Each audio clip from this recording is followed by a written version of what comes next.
Greetings, everybody. Welcome to another amazing share. Today, I have a special guest by the name of Mallence Bart-Williams. She's a Sierra Leonean German multifaceted social entrepreneur. Yeah. Mallence has also pursued her studies in economics and finance in Paris, Singapore, and Great Britain. And today she lives across the globe and produces a holistic, natural body care line in Asia. She's also the founder and creative director of the FREETOWN-based creative collective Follow show, Charity, that is Sharity, that she initiated with street children in Sierra Leone. Welcome, Mallence. Welcome. How are you? I'm good. How are you doing? I'm great. To all our listeners, this is Mallence. I know I had promised to share our first share. I promised that, that went how it went, but she's here. And so we're just going to have, it's just going to be a chat and chill. That's how we do. And Mallence has a wealth of knowledge about the African continent. She's a traveler. She's a creative mind. She's a publisher. She's made films. She's in fashion. She's a writer and a philanthropist. So I think she's one of the best people to speak to when it comes to, the context of Africa, which you all know is so broad, it's so diverse, and we can't put it in one bottle and say this is Africa. It's just too broad and diverse. But I think Mallence she's that person who you can actually have a very diverse conversation with about the continent, development, and all that good stuff. Yeah. So I'll let Mallence take it away. Mallence, for those of our listeners who don't know who you are, they're just hearing about you for the first time, I'll let you just introduce yourself, and then we'll just jump into the share. I'm female in this present space-time reality, at least. And my mother is of German origin. My father is of Sierra Leonean origin. And the ancestry goes wide and deep, all the way into Malaysia, through the journey of slavery. And prior to that, we descend from the Yorubas, as well as from his maternal side, from the former Malian kingdom and queendom. And to give myself a title by profession or in the fashion that society is geared, I refrain from that because I seek to reinvent myself on a daily basis or monthly basis at least, with as much frequency as I possibly can, because to me that's true growth. And in order to truly grow, you need to have a wholehearted willingness to die, to let parts of yourself die on a constant basis. And I understand that people look for labels and titles, and probably my description is difficult to fathom for most, but I perceive myself as an infinite source that is connected to the infinite flow of life, wherever that takes me. Yeah, that is beautiful. I get you totally, because a lot of times, people will always ask you when they meet you for the very first time, they ask you what you do. And you're looking at them like, you mean today? Yesterday? Exactly. It really depends on the occasion. It depends on the occasion. It depends on, like you said, the growth path, the journey, we change roads, we go through different journeys. But welcome, Mallence. I thought that we could start by maybe talking a little bit about Africa, the continent, because I know you've traveled across the globe. I know you spent a lot of time in Egypt, and I know you're very well versed about the African context. And I thought we could start by talking about shifting the narrative of Africa. When I was in Africa, and I travel very often, I also have some projects in Africa. I could sense one of the hot topics was enhancing trade, regional trade in the continent.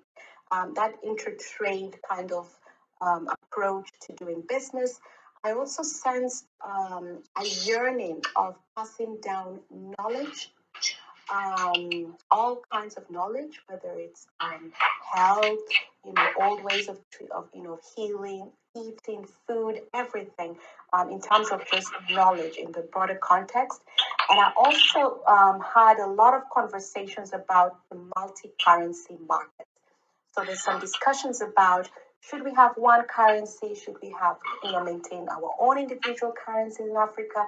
So these are some of the hot topics. And of course, education is always a hot topic. But I thought we could start by maybe, touching on these and just start by discussing, how to shift the narrative of Africa in the general context. So I'll just let you take it away. You can start wherever you want to start and just go with that. I believe in order to shift the narrative, because ultimately we are all storytellers, right? And in order to shift the narrative, we need to shift the consciousness. I feel how we then, as a result of a expanded consciousness or an aligned consciousness, interact with one another, that's secondary. And that will, of course, express itself in the way we exchange and trade and flourish, on a broader scheme. But I feel we need to shift the narrative. We need to shift the collective consciousness as Africans, because while we have a history of being physically enslaved, we presently voluntarily subject ourselves to mental slavery. And there is no such thing as this is mandatory, this is done by force, this is almost done by free will, this is almost done by an urge, a desperation of feeling adequate and worthy. And I feel as long as we define the devil and the savior by the same image, we cannot liberate ourselves in a manner that allows our true essence, our divine melanated consciousness to flourish and flow through us. And by saying image of the devil and the savior, I'm referring to the image of Jesus Christ, which was modeled after Cesare Borgia, who was one of the popes that commissioned the Bible. And not because actually Jesus looked like that. We know he was a melanated person according to descriptions, but because that was ego, pure ego, who would I put on the cover of this, on the forefront of this? My own son, right? And as long as Black people run and worship the oppressor's son, the image of that which enslaved us, which brutalized us, which raped us, which murdered us, which exploited us, we will never be our God divine self. And I believe that that's our true values, our energy, beyond the Eden that we stem from. Because when we look at the continent, it's truly an Eden, and everything flows in the air, in abundance, Mallence, sorry to interrupt you. There's an echo. Yeah. Yeah, I don't know. There's an echo. I can hear you, but there's an echo. Is this better? Yeah, there's still an echo. I'm thinking I'll just call you back. Okay. Yeah, let's try it again. I'll just call you back. Welcome back. We're back. Yeah, so my approach is always approach the root of things, and the root is the mind, it's the spirit, it's the divine spirit. Because I feel as Africans, we are equipped with the God molecule, which is the melanin. And as long as we do not honor that, as long as we do not honor the Blackness, the source of all divinity on earth, we will never flourish into a full potential. And it's not from slaves to to queens and kings. It's really from slaves to gods and goddesses, and that will be the shift of actually humanity. I know presently that might be a bit far-fetched and out there for people, but in years to come, people would understand what I'm talking about, because we are waking up. Africans are waking up. The human collective is waking up. Non-melanated people are waking up, and they seek their divinity and their spirituality always from melanated people. You will literally not see any white person following the path of a non-melanated person, whether that is yoga, whether that is Buddhism, whether that is any form of spirituality. Christianity, as we know it today, is rooted in African spirituality that originates in Kemet, which comprised of the Ethiopian kingdom and the Egyptian queendoms and kingdoms, and all the way down to Sudan and so on. That's basically the predecessor of the book of Coming Forth by Day, that's wrongly translated into the Book of the Dead. That's the predecessor of the Bible. We can see entire passages copied one to one, the commandments and so on, and also when we look at Moses, where was he raised? He was raised in Africa. So all of this is really African wisdom, technology, spirituality, ultimately the technology. And as long as we praise and worship the counterfeit of what is us, we will not be in alignment with ourselves. And I feel it starts there, and then trade and everything else, our entire behavior and interaction as melanated humanity will change, because you can't ultimately accept peanuts for once you understand your worth, and once you understand the material wealth that surrounds you, you will comport yourself differently, you will interact differently, and that's what I believe a conscious shift in the melanated minds will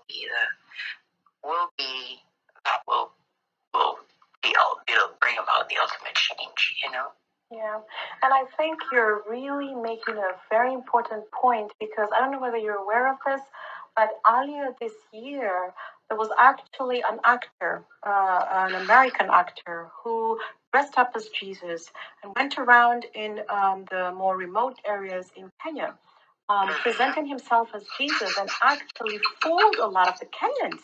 And it was such a despicable sight. And just to think that in 2019 they were bowing down, Jesus has arrived. And so if just such a thing can actually almost take over a whole community. And long story short, he was deported, yes, and told, you don't do that. But still, yeah, he was deported. I thought he was he doing conducting a social experiment, or was he actually really trying to? He was really coming as Jesus. He was, and then when he was filmed and it got to the press, he said, "Well, I'm an actor. This is what I do." But he didn't present himself like that. He presented himself as Jesus, who has come back. Yeah, but ultimately, what he did is also enlightening. Once he was deported, what really should be addressed is the root cause, and that's the ignorance. It's not this man to blame. It's the voluntary ignorance is to blame, because nobody forces you to build churches on every corner, and nobody forces you to go there. Nobody forces you to bow down and believe that you are born a sinner. Nobody forces you into that. You voluntarily do that, and probably even with the way I express myself and the way I dismiss it, I will make people just uncomfortable. I'll trigger them, where they perceive that this is unholy, unruly, and this and that. So I feel it needs to start there. We can focus on all the economics in the world, but ultimately our energy is our most precious currency, our energy and our time, because that's something you cannot get. I mean, you can get it back because you have infinite source of that, but it's the most precious investment anybody can make. and we would not have been enslaved if our energy was not that valuable. Because then white people would have enslaved white people if they could have gotten the job done better. But Black people have a supreme energy. It's not just expressed in their physical statue, by which they can do things that a white person is not capable of doing based on their physical makeup. They also hold the same supreme aspect in their spirit, and I'm not saying this to discriminate or to dismiss. I'm stating this as an assessment, as a person that's half white and half Black. There's definitely a lot of qualities that come with whiteness, being rational, being on time, and all of these things,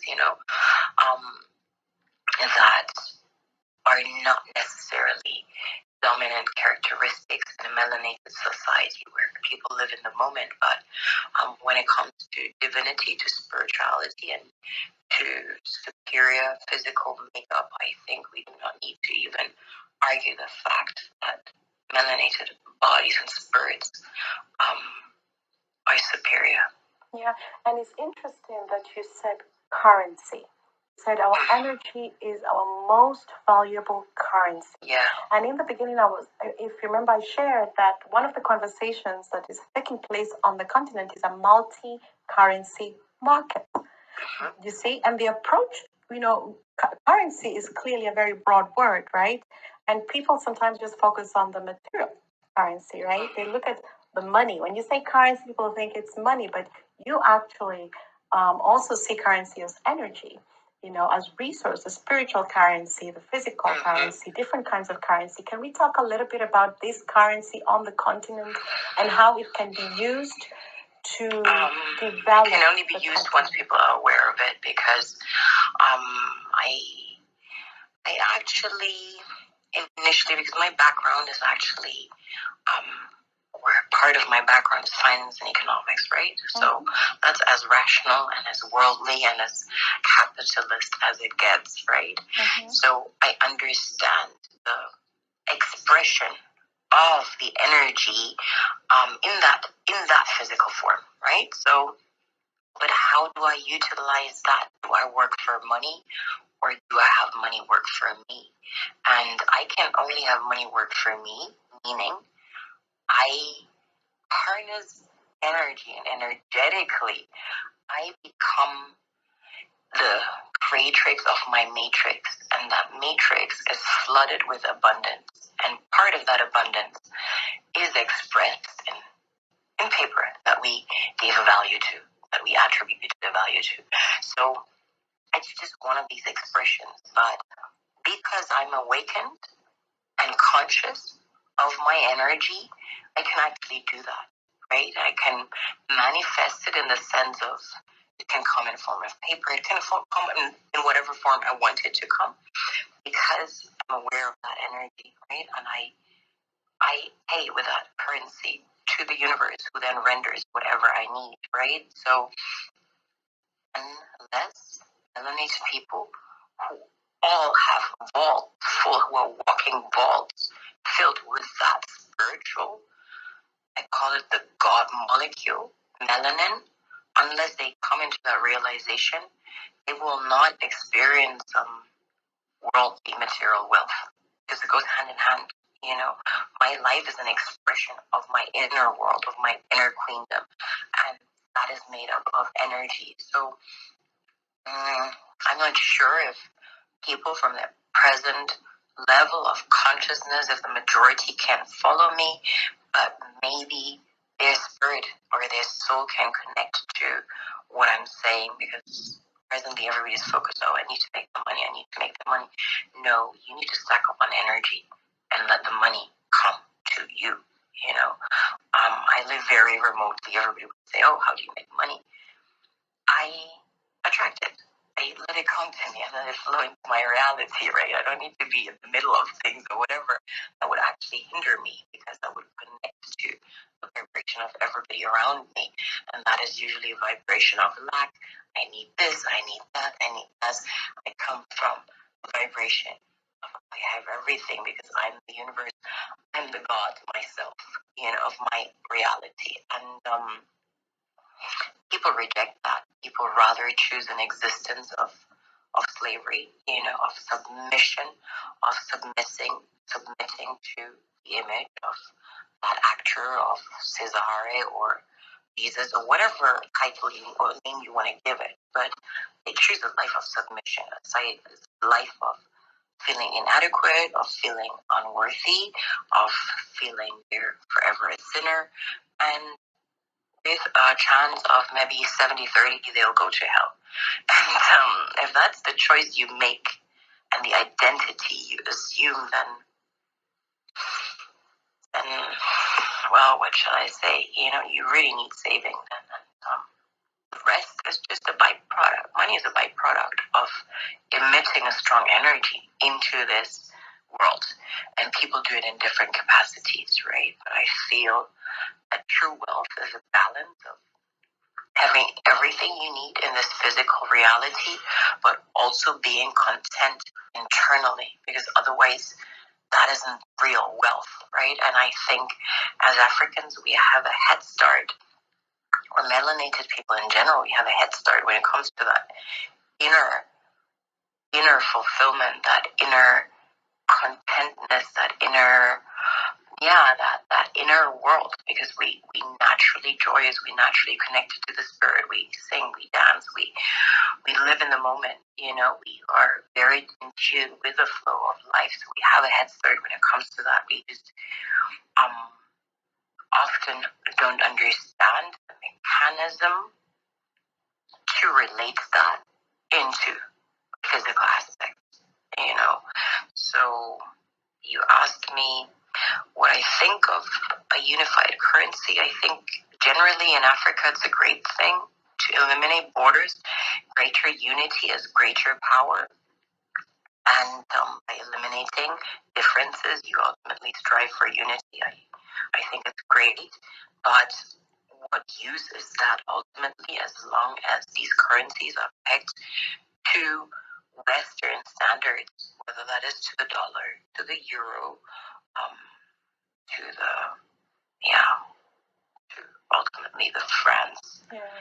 A lot of French former colonies, they're pegged to the French economic structure, so to speak. So we can eliminate all the borders we want, and we can, of course, create one currency. But unless that currency is pegged to our supreme God's divine African identity, it's just another form of streamlining things, in my opinion. Yeah. I mean, I totally get you. And as you're talking, I'm thinking of so many things. My mind is just going wild because I'm just thinking of how, if you're in Africa, at least let me talk from the perspective of Kenya. If you're in Kenya on a Sunday, it's a ghost town. Everybody is in church. Yeah. And and if you're home, everybody looks at you like you're crazy. Like, why are you not in church? It's almost like a cult. So it is a cult. Yeah, it's not almost a cult. It is a cult, and it was created in order to control people. Because when we really look at the origin of Christianity, it was a spiritual movement, right? It was a spiritual movement. Like on the forefront were extremely rebellious leaders. Yeah, Joshua, Mary, his wife, being on the forefront of that, John the Baptist, and so on. These were extremely revolutionary people of their time that initiated people into their own divine self. Baptism, like today we sprinkle a few drops of water onto a person, and we say, okay, now you're initiated into Christianity. At the time, this took weeks or months being submerged in water on a continuous basis, by which you did not only clean your physical temple, but your spirit. And when we look at the root of the movement, once it was stolen by the Roman clergy in order to control people, because they realized just by killing the man on the forefront of the movement, they can actually not assume control, right? So they they hijacked the movement pretty much and published the book and published the things that, I mean, Jesus didn't run around with a Bible, right? He's he's kind of a protagonist in the Bible, right? And the rest was all based on ancient African scriptures, Kemetic scriptures, right? No. He was initiated into the Gnostic schools of Isis on Osiris, so his wife. So that's why we find texts in the Bible, but most people actually don't study the Bible, right? They just repeat like a sheep. They don't study it. You're right, Mallence, because even sometimes the things they're doing, you're like, that is not in the Bible. It's not like that. If you read it and used your own brain to understand it for yourself, and especially if you read the original text, if you read the Egyptian papyri and you see entire passages copied word by word, and you understand where that originates from, and if you also understand how the Bible came across, we're talking about 50 or how many authors writing down accounts that were about 200 years in the past. I mean, that's ridiculous. You don't now start writing about events that happened during your great-great-grandmother's time because you weren't there. It will be as vague as it gets, unless she actually left you a report or a diary of what happened at her time. But you don't just say, oh, I think it was like that, and my grandma was like that. It's very vague, right? So we have to understand that this is how this book came about. And then when we look at the supposedly original Aramaic version, how many passages are actually missing? So why would I now read or follow an incomplete book when I have access to the original text, right? Because I do have access to all the things that have actually been etched into stone in Africa. When you travel Kemet, I'm not just talking Lower Egypt, surroundings of Giza and Cairo. No, I'm talking deep, all the way into Sudan. We have this in stone. So why don't I go to the source in stone, where there is no excuse? Because the way it was written, the way the basically the predecessor of our alphabet were hieroglyphs, right? And these are pictures.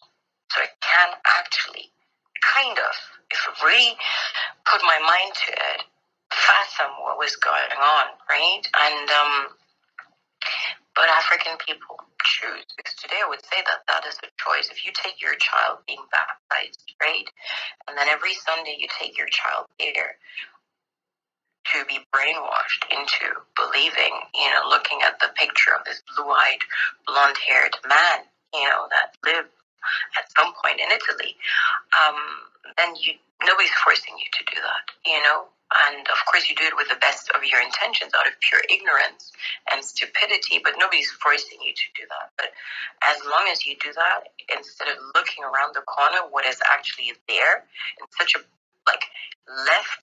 the legacy that is left within Africa in Kemet is indestructible. But Mallence, most people think that we only have pyramids in Egypt. This is on the continent. They don't know about the pyramids in Sudan. A friend of mine just told me that there are pyramids in Nigeria.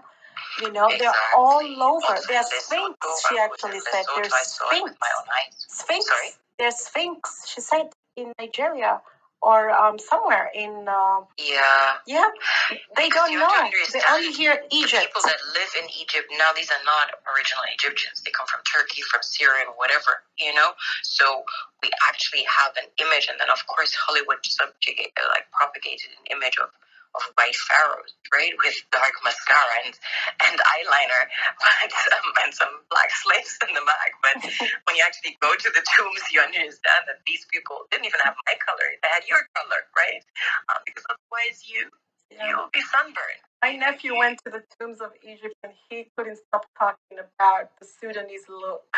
on the pharaohs. It's not a Sudanese look, it's an African look. It's an Egyptian look in You know, Africa. like the dark color. You know, Sudanese have this blue, black. Egyptian look is landscape. It is not. It is These not. are Turkish, Syrian, wherever they came from, right? My nephew That's like still saying, talks about it. oh, they had a Botswanan look in South Africa. No, they have a South African look. The people from the Netherlands and Belgium and Germany, these are from South Africa, right? Let's not get things confused. And they're having an Egyptian look because the Egyptians are Africans, you know? And of course, there are lighter shades on the outskirts of Africa. When we look at the sun people in South Africa, they're actually my complexion, you know, because there it's not as hot, it's not as close to the equator. They don't have as much melanin, but melanin is a prerequisite, you know, because otherwise you can't tolerate the sun. You'll be constantly sunburned. So yeah, but it's not hidden. That's the interesting thing, Mallence. Sometimes I'm a bit, I don't know. I'm just in awe at how well something can be hidden, but yet it's right in front of you. You know, it's. I mean, I personally only learned about the pyramids in Sudan maybe 10 years ago. That's just how much it is. We are not even taught about our own African history. I knew about, but we know everything about the Egyptian pyramids, the Sphinx, everything. But we don't know about all the pyramids around Africa. Yeah, but we don't. And those are millions of years old. Because we see a female, and we see a female with a face that looks like she's from Uganda. Yeah, she's not even Ethiopian or something. The jaws, the cheekbones, the nose. So we're undoubtedly, we attribute even the construction of the pyramids to Khufu and so on, right, to man. Where is he? We see it inscribed anywhere. How come there's no statue? No, we see a woman. A very, very African Negroid woman with Negroid typical features. It's not, oh, that was maybe some Nubian mixed Arabian queen or whatever, how they like to kind of whitewash it. No, this is as African as it gets. It's right there. That's the biggest monument that we find in Egypt, besides the colossal, which are also huge. But it's a female, and she's very, very, very black, undoubtedly black, you know. And even though they chopped up the nose and they did try to destruct the face, you still see it, you know. So, and that is near Cairo. That's already on the outskirts of the African continent. Kind of that whole Kemet, right? But with coming into that awareness, I mean, you have that awareness. If you've had this awareness for 10 years, that means since 10 years you're conscious of it, you know, and you have the awareness to not subjugate your children into mass brainwashing. You know, which and what it does, and what it does when you get this awareness, you dig deeper. That's when you start discovering, oh, it's not just Sudan. There is more. Go to Mali. Go here. And then you just start. It just takes you deeper and deeper and deeper. You know, and now you start to realize that why. And this comes to the question of education. Yeah. You know, when you're learning, form of stripping away identity. Honestly, we learned history. Can you imagine we learned history, but this was not in the history, and you're learning on the continent of Africa. So what more history should what history are you ultimately learning, right? Is it about British that came, kind of quote-unquote brought civilization, about their glorious days, or are you really actually learning about African history? There's a lot of countries in Africa right now where you're not really actually learning about African history. No, we're not. I mean, I can tell you there was all the Columbus discovering America, all that stuff, that was history. And then geography, you would learn about the landmass and the Rift Valley and how the rift came. But really, if you think about how deep you can go, considering how broad and how diverse the continent is, your geography class, you should be learning about the minerals. You should be learning about the gems. You should know the wealth. You know what I mean? In terms of the rocks? Are they just rocks? That's why, like in parts of Kenya, someone will see a gem and they won't be able to identify it because they just think it's a stone. You didn't learn it. Yeah. So I think we should learn real geography and learn real history. You should know where all the pyramids are on the continent, all the sphinx and the rest is irrelevant, because why would you want to learn about somebody that is not even morally on an adequate level, but just went around the world, plagiarized and oppressed and murdered people? Why would we want to learn about that? All we need to know is that's not for us. And that comes back to what you said when we about Western culture and history. It's not for us. It's not really when you talk. We don't need to waste years on thinking and about Columbus going there and this and that, or if anything, then we should learn the truth about it. How that guy was a mass murderer, and that was actually just another genocide. If anything, we should understand this is a culture rooted in genocide, and that's the only thing they're famous for. No matter how they disguise it, that's not conquest. That's not accomplishment. No, conquest is usually accompanied with a lot of bloodshed and extermination of a lot of indigenous native of those lands. And that's very, it's not acceptable, but you call it what you want to call it. If you're writing your book, it's your book, But it goes back to what you said when I was saying that, we should talk about intra-trade, enhancing trade, passing down knowledge. It is true. If you have not even learned your history, you don't have the basics. So what are you trading if you don't even know what resources are in that other country for you to trade? Sneakers, copies of Adidas sneakers made in China. And that's what they're people doing, go to the neighboring country for in order to trade that. It's like, okay, what are we doing exactly?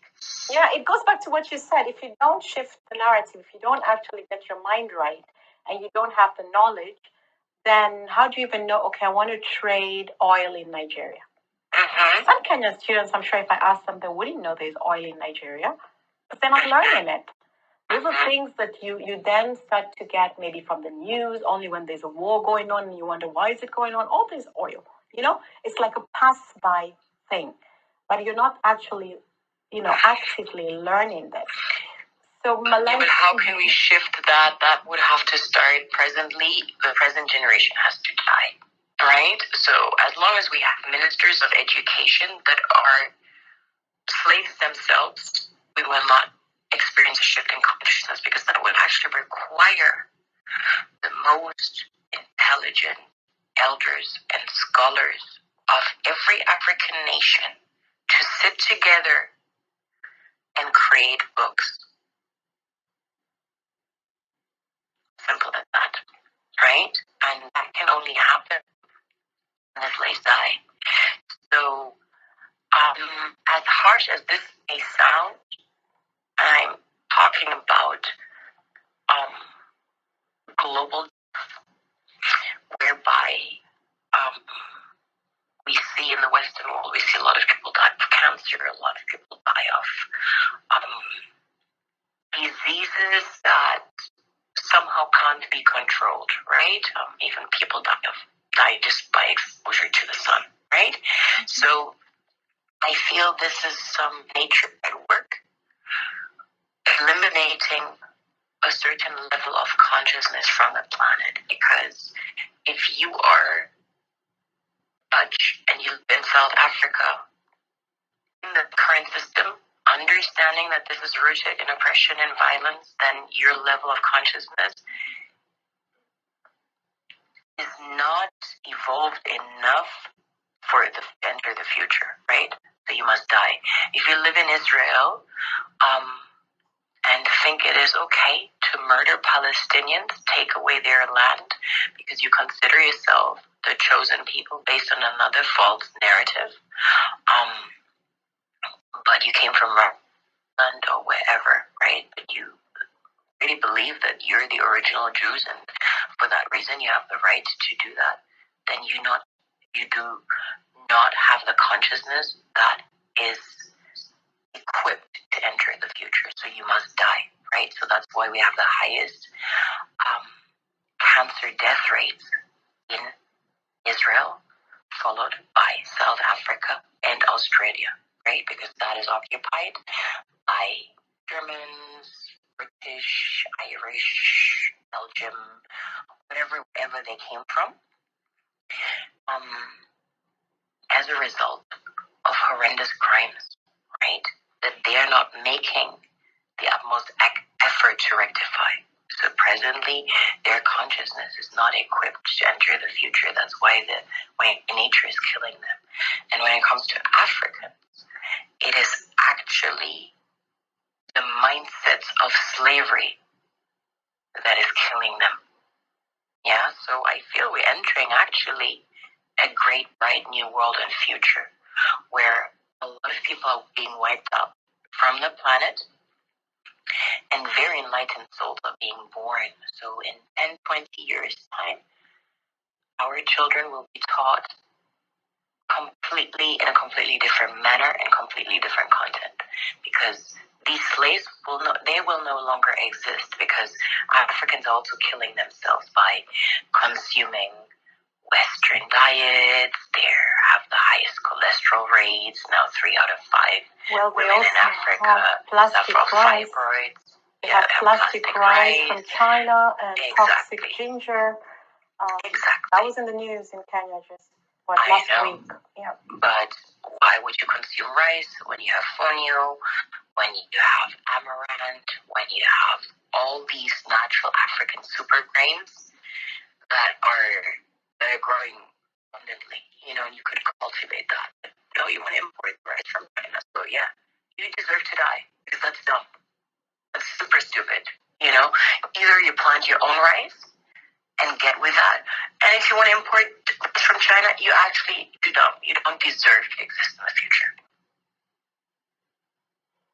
All our African listeners, I know it sounds harsh, but you have to, I think the way I'm interpreting what Mallence is saying, it's time to grow up.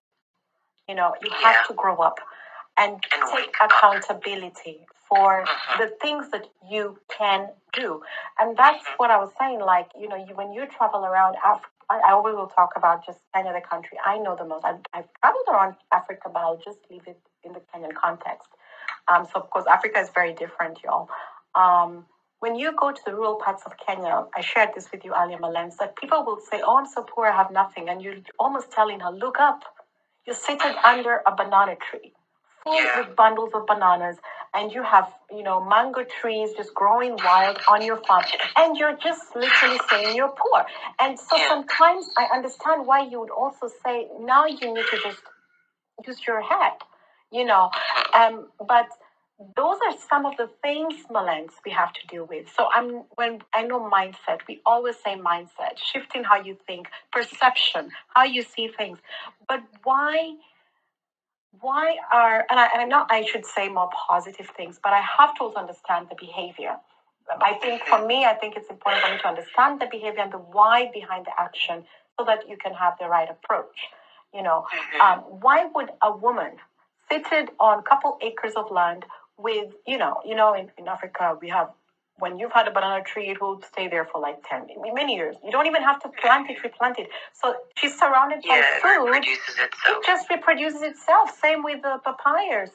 Same with everything. But why would this woman say that she's poor and she doesn't have food? And she'll be starving. Conditioning. And how can we colonialism. Remove that conditioning? I think because I believe extreme situations desire radical shifts, and I'm not here to make people feel comfortable. I believe my mission, my existence on this world, on this earth, is actually to make people uncomfortable, because that triggers you to think. It triggers you, so whenever I go speak somewhere, if I didn't make the audience uncomfortable, I feel I failed, right? So me saying things that sound extremely harsh, they sound harsh because they're actually true. And I believe to shift the mindset, of course, leaders, do we have leaders? I mean, we have followers that are in the positions of ministers and so on, but are they really leaders? Then we would be going somewhere, right? But ultimately, they're followers, they're puppets of some Western agenda, and these are people in office, right? They haven't even identified themselves. They do not know themselves, right? right?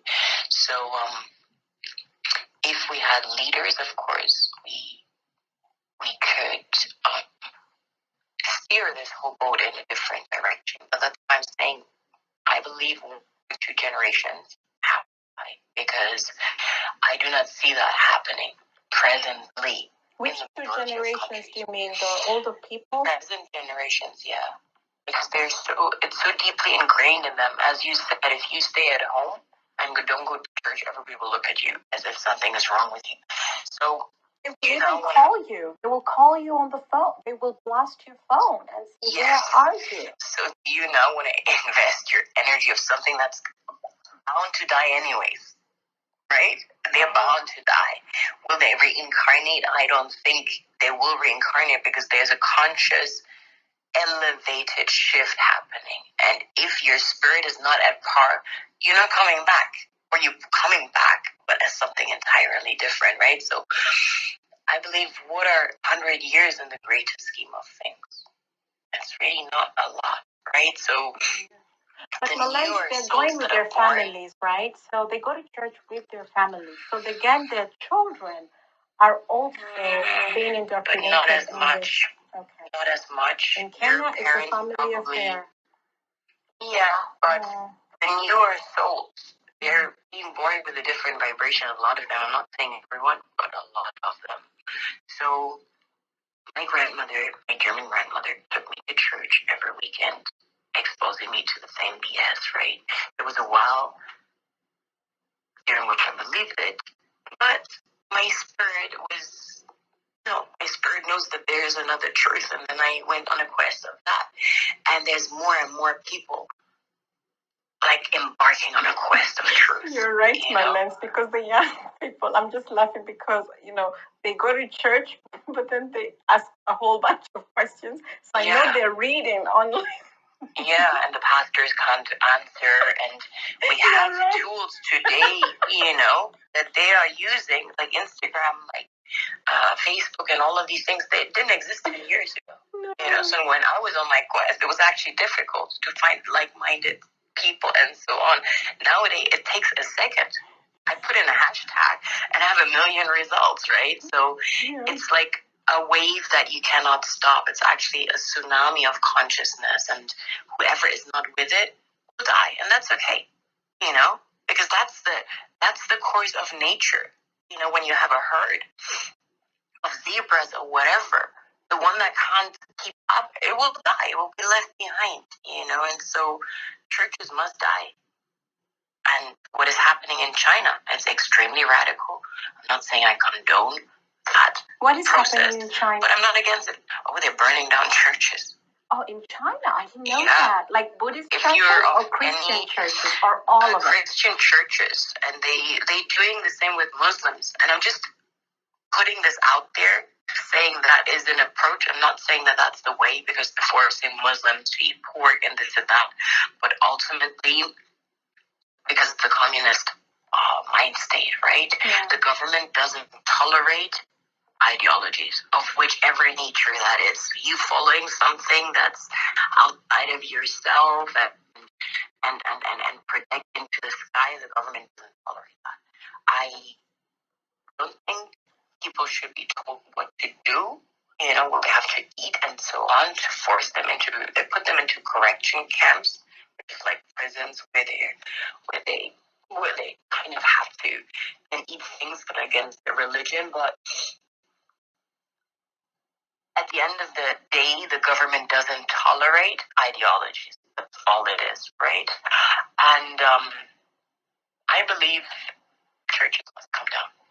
As much as a lot of people believe in that community, it's so great what we're doing, we collected money in our church and we did this and this and that, I believe the evil that churches do outweighs the good. And do I believe they have God? No, absolutely not. If you have to drink the blood, then to me that's already satanic, right? If you come every weekend to drink the blood of someone, that to me is utmost satanic. And you know what, Mallence, and this I can actually say on the radio because, my family, I still have family who go to church, but that's one thing they know. Since I was a certain age, it just didn't sit well with me. So I would sit with them in church, and when the Holy Communion was passed around, I would just look at it, for some reason, like you're saying, your spirit just decides what it wants to do and what it doesn't want to do. And this is one thing they all knew. They couldn't understand it. But, shout out to my mom. She didn't force me. She was just looking at me like, okay, this is really odd, because everyone is standing and I'm the only one seated.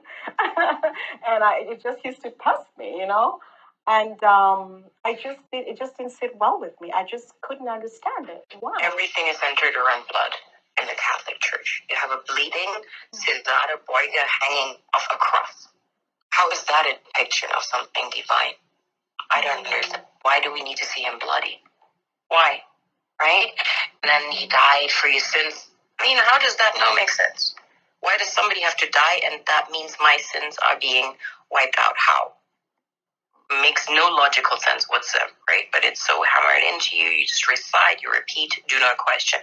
But everything is centered around blood. Where do we actually have people actually consuming human flesh? Is in this Church of Satan, right? That's their protocol. They actually drink human blood and they consume human flesh.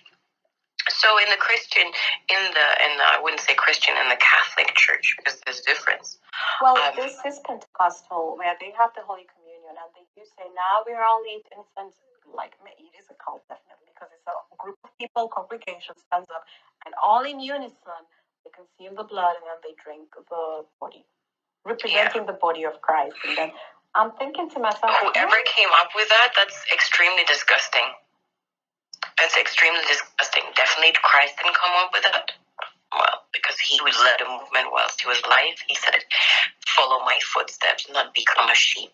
Be like me, And he said the kingdom of God is within. Never preached that it was anywhere outside of you. And he actually chastised and revolted against the Jewish priests. He dismissed and totally, he had zero respect for that. For him it was a people's movement. So whatever now is being done in his name is the greatest blasphemy on earth, because that's like his family should claim royalties. That's like pretty much publishing Michael Jackson's songs without his consent and using it for something different. It's the same, because that he never consented to any of this, right? And it's a money-making machinery. It's an industry. The pastors across the world, as well as in Africa, are among the wealthiest individuals. They roam around in private jets. They say it's for this, it's for that. It has really nothing to do with sacredness. It has nothing to do with holiness. It has nothing to do with communion. Has everything to do with brainwashing a bunch of idiots, right? And if you're a capitalist, then go ahead, do that, And I can't even say that I think it is wrong, because nobody's forcing everybody to bring their money there. Nobody's forcing everybody to, if that is what makes you feel good. I'm not the judge of it. I just know nature is not tolerating it, and you must die, and you're not coming back. Yeah, and I know this will be, when I share this conversation, I know this will be a very difficult one for a lot of our African listeners. And also, we do also have listeners from Russia and parts of Eastern Europe who are really also strong into Catholicism, in Poland and Russia. But all I want to say is what Mallence at least in Poland and Russia, they have a black Christ, okay? Yeah, they have the Black Madonna, and she's all over all the churches. In a majority of churches, at least their story is not as falsified, because their story is Coptic Christianity, which actually is rooted in the original Christianity, if there is such thing, right? Which originated in Kemet in Ethiopia, in Egypt and Ethiopia, and is rooted in the Egyptian mystery school. So at least it's not that far-fetched. It's a little bit more... the scheme of the scam is not as great, because the scam in Africa, is really great with the white, blue blood. That is how you will doom and keep Africans under the spell of self-hate forever. Because when we look at the letter of what is it, Jimmy Lynch, How to Create a Slave.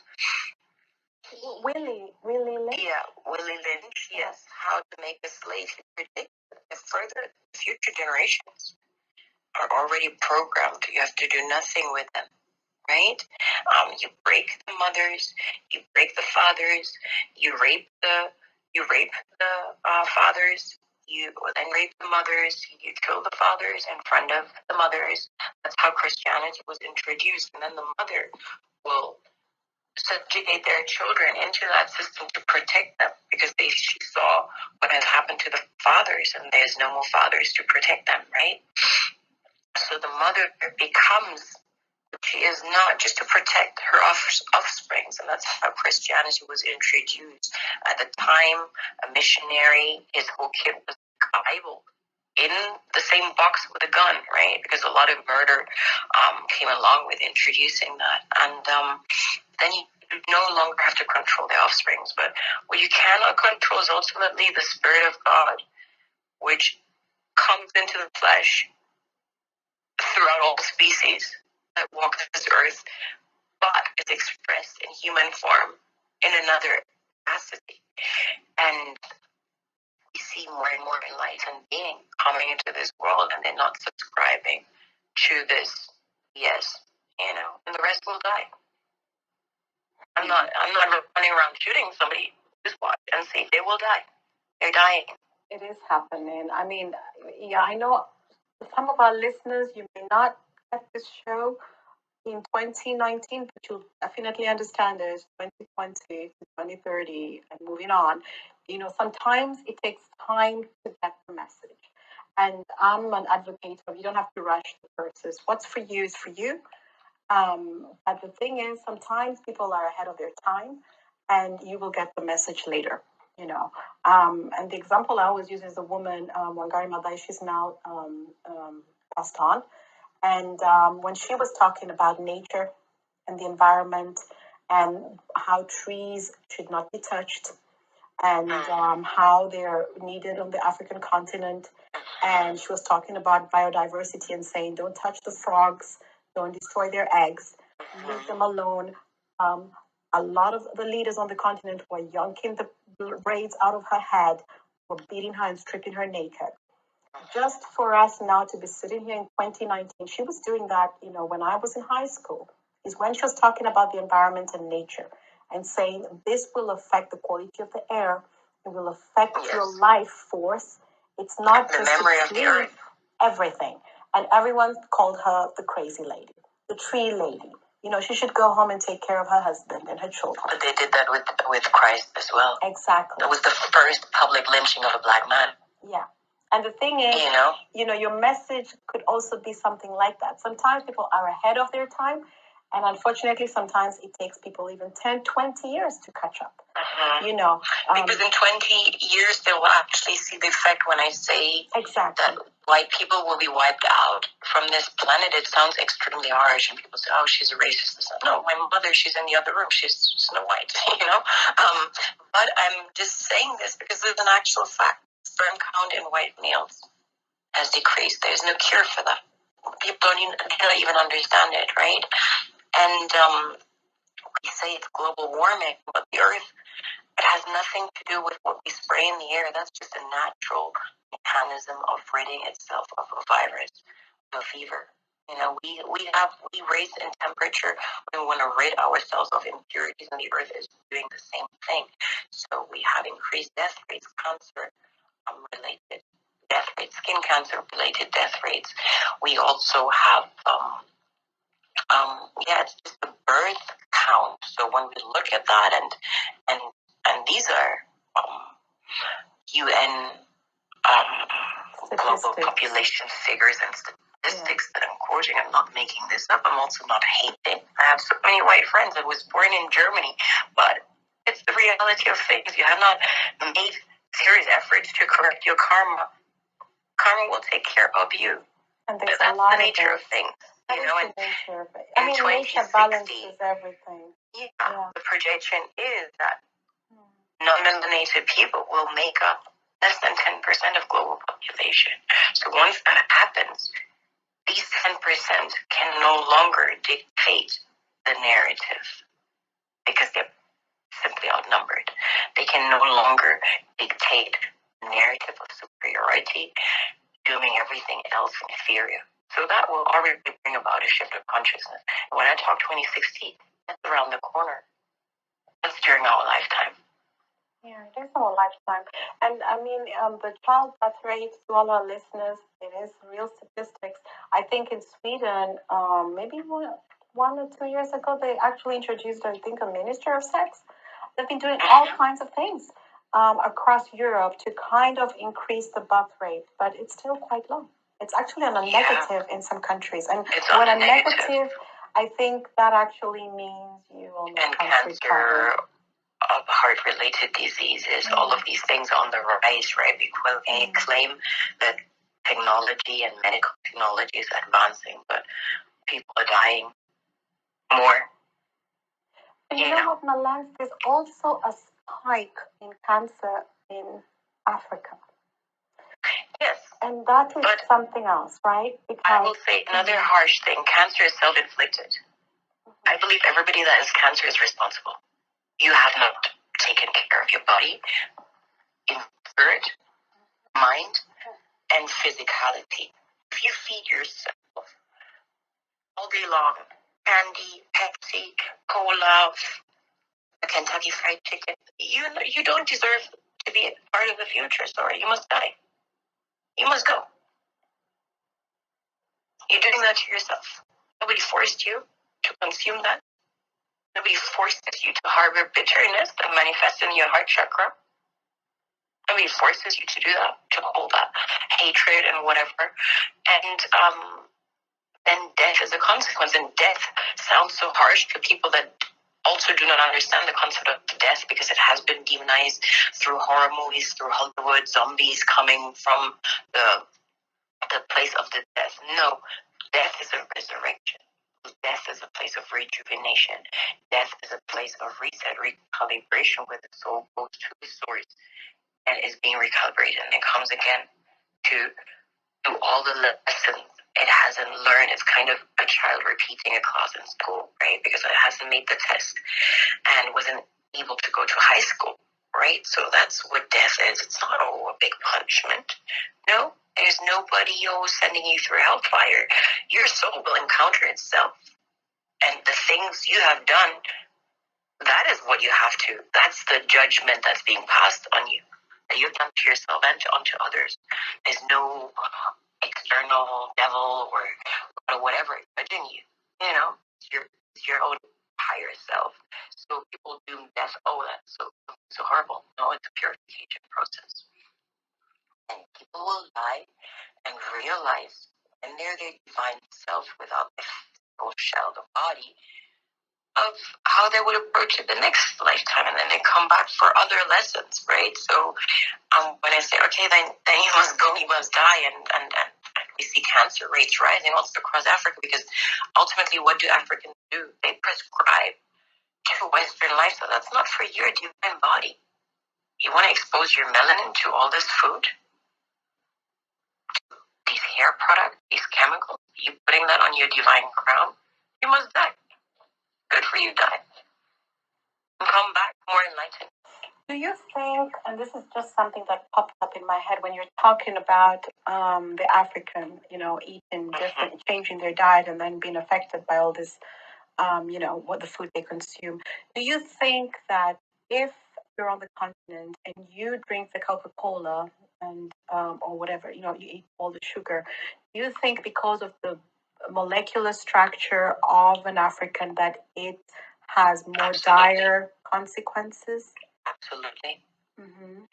If now let's take the metaphor of the house of God, right? Since people kind of have been programmed to believe that is something holy.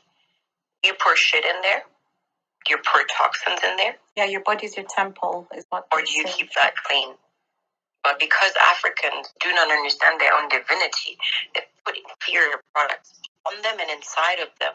But everything you put on them interacts with your vibration, right? So if you're constantly wearing these shoes made in China, highly toxic rubber, your feet are breathing that. I can't wear these rubber slippers. It burns and irritates because your feet, all nerves end there, right? That's why reflexology is so healing, and you can actually use acupressure to fix your heart or your kidney or whatever, because it all ends there. So there's a lot of interaction happening on the soles of your feet. But if you want to put that all day on the toxins, then yes, go die. If you think that your hair, which is designed, to grow up towards the sun, towards the sky, have your neck exposed, right? Not like European hair that covers the neck in order to protect you from the cold. If you think you should change that structure instead of using the antennas and receiving from above, and use chemicals to look like you're a Cesar Borges, Jesus, whatever you call that white guy, then go die, please. Go die. Yeah. A lot of times. Because that's your crown chakra. Mm-hmm. When you're born, that is still open, right? That's why children can effortlessly communicate with anything in the spirit world. Yeah. And if you put toxins on there on a continuous basis, and you believe that that should not cause cancer, where your crown and your root are connected, right? And a lot of women, it manifests as fibroids.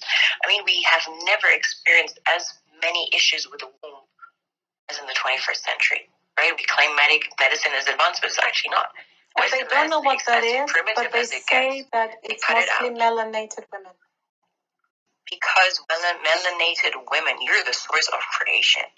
And there you go, inserting toxins, putting toxins everywhere on your body to bleach your skin. Yeah, please go die. I mean, your life is already worthless. You already think you are worthless. So please go die and come back with a bit more sense. Yeah, reincarnate, you mean? Yeah. My grandmother. Look at the tree, look at the roots, and look at the crown. There is no crown without roots, right? It just does not exist. And it grows in equal capacity. The root system is actually bigger than the crown of a tree.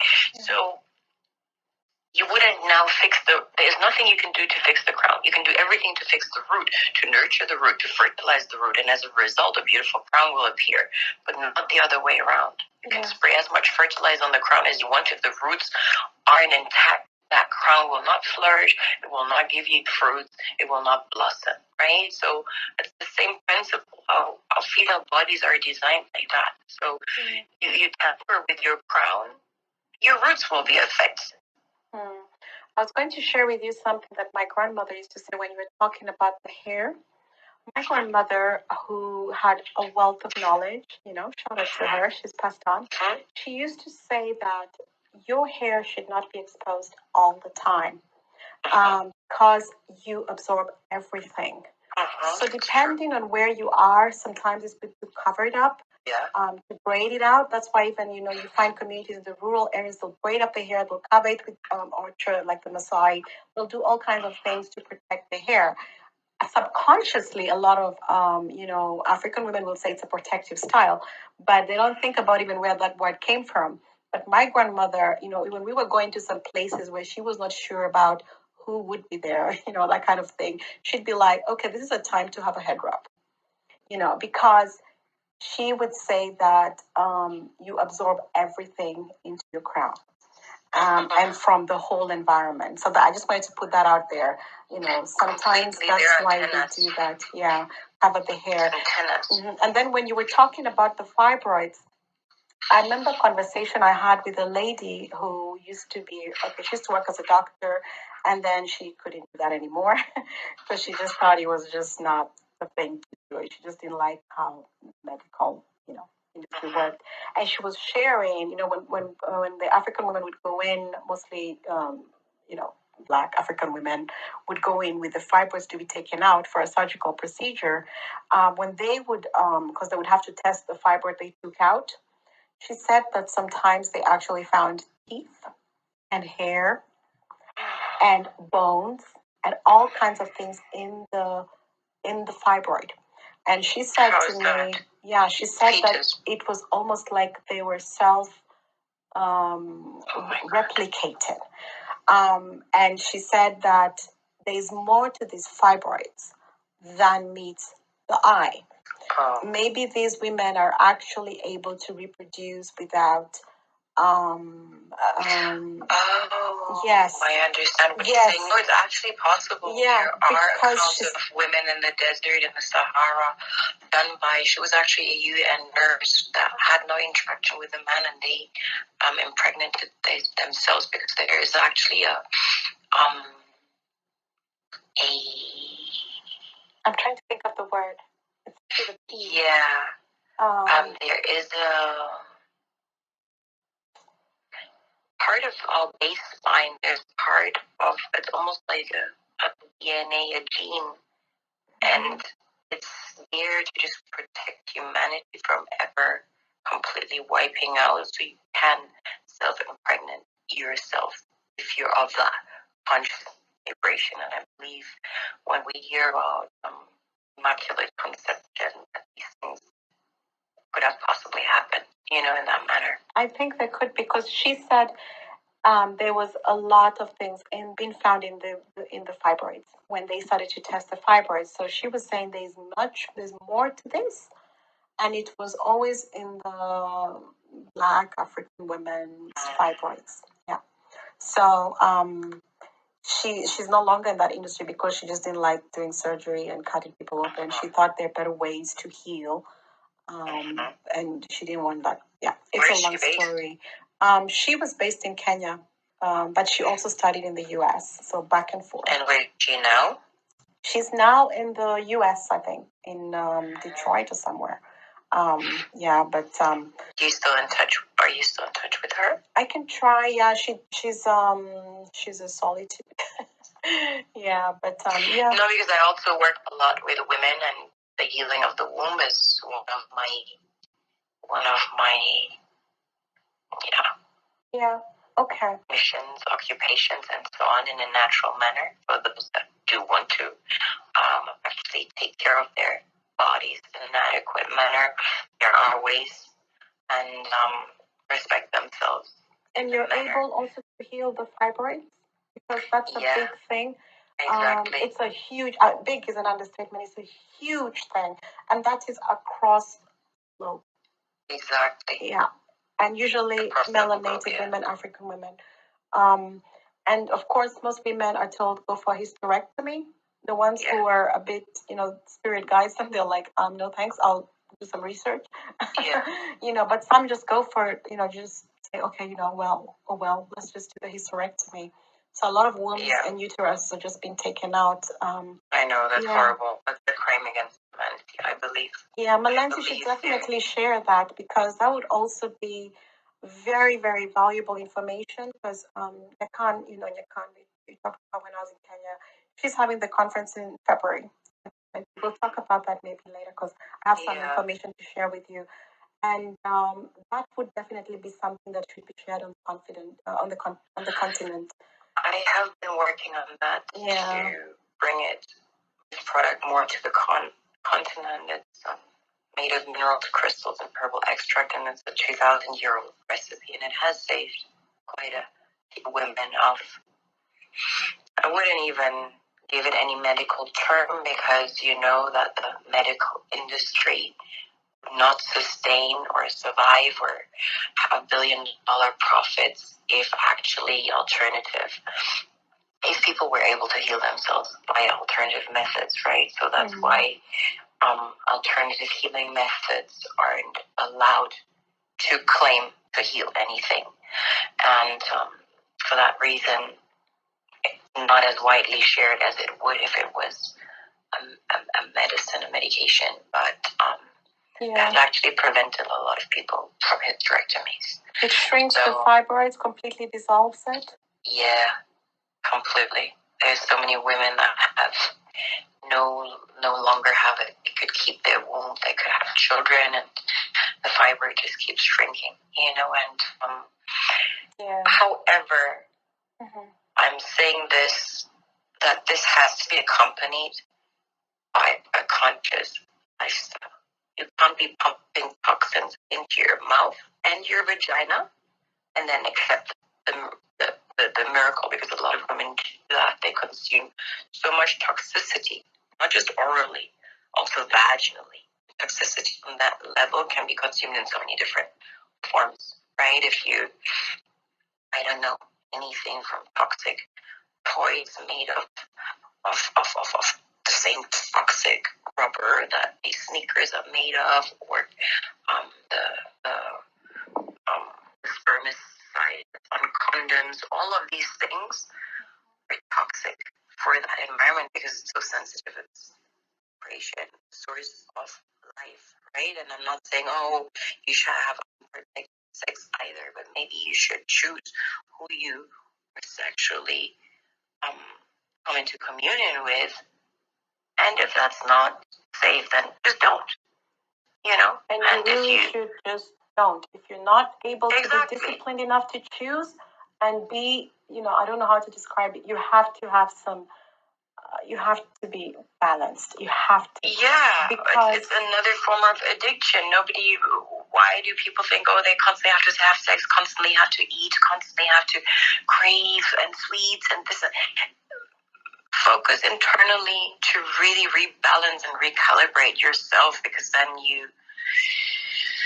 would want to clear your womb, because the womb is not just the source of humanity, it's also the source of memory, because the womb remembers things that date back 500 years. It will remember exactly the mole of your great-great-great-great-grandmother. People, are you listening to what Mallence is saying? The womb remembers.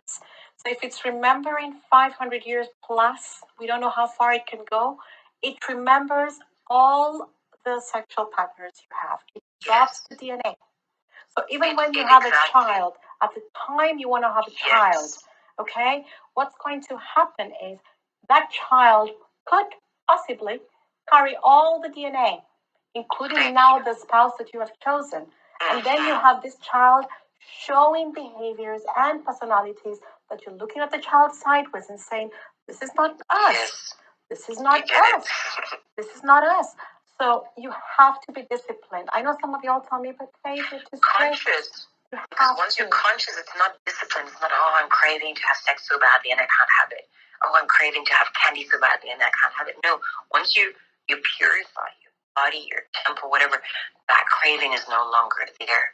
Right? And I feel if you also have sex consciously, then you wouldn't even want to tap into a vibration of laying there and being somebody's vagina is not a service provider. See that? You know? Yeah. It's not a service provider. I don't know this person, and this person, after he comes, he is supposed to walk his way, and then maybe next week we don't know each other. Does that really feel that good to you? I don't know. They call it liberation. She's a liberated woman. I'm like, your body, your vagina is not like a penis. It works very differently. There's a different liberated of what? That you're allowed to make your own choices. Isn't it then more liberating that I know I can? Nobody tells me when, how often, and with whom I should have sex, and I can make the choice not to. Isn't that full liberation? I think that's how they use it to have a one-night stand. They say, I'm liberated. I can choose when and how and who. If this one-night stand takes you to heaven and back, I'm all for it. I cheer for you. But let's be very honest. If, let's say, only 1 out of 4 women had an orgasm at the age of 40, according to statistics. I don't know who compiled these statistics, but speaking to a lot of women, working with a lot of women, working with women, healing the womb, I can tell you a lot of women come forward and have actually never had an orgasm. So this whole liberation, if this takes you to heaven and back, I'm your greatest cheerleader. But if only 1 out of 4 had an orgasm at the age of 40, then all that's happening down there is desensitization, right? Because the way a lot of men, I'm not saying every man, and luckily on the African continent, porn isn't as widespread, but if men have actually been educated by porn and think that hammering the source of creation, as if they're on a construction site, that's the way to go into to create pleasure, then I don't know. You know what I mean? I don't know. I'm not a service provider. I can't stop laughing at that one. But that's how a lot of women treat it. Yeah. Why do they take care of it? Oh, I have to wax, I have to do this and that, and I'm not against this. Hey, you should take care of that part of your body just with as much diligence as you condition your hair and this and that. But do you do that for yourself? Or are you doing that because you want to be appealing to the man? Right? So a lot of women treat that part of their body as a service provider because they're completely disconnected from it. They do nothing to nurture that part. They do everything for that part to be appealing to a man. They even sometimes take contraceptive pills or to not have their period, to not have, so that the service provider, it's not just a service provider, it's a 24-hour, 7 days a week service provider, and it's free, it's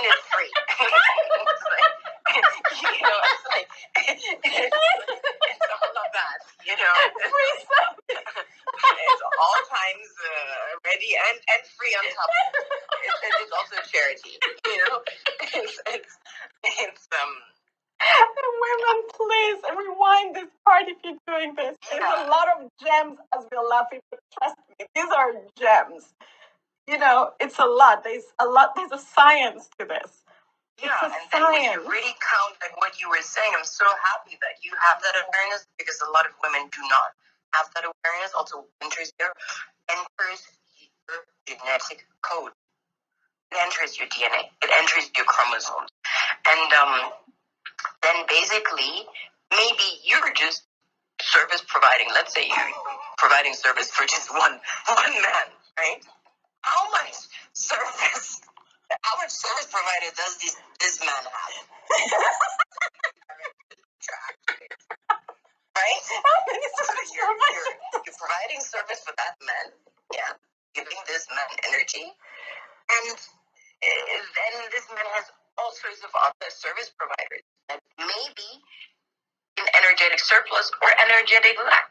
Say that again, Mallance. Giving this man energy. Energy. Because ultimately you are that socket to the plug. A woman that is charged, right?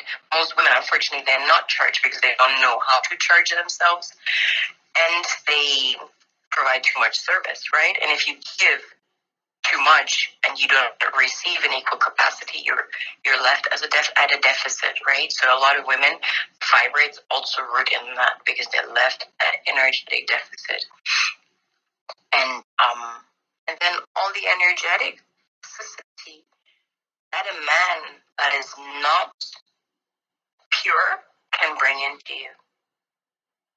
I'm not even talking about STD, sexual transmitted disease. That's something energetically.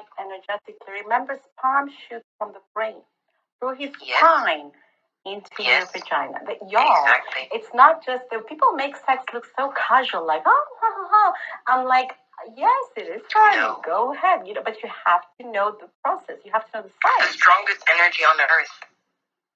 In that moment, you're God because you are in that moment the utmost expression. When we say, "Oh, we're created in God's image," in that moment, you create life.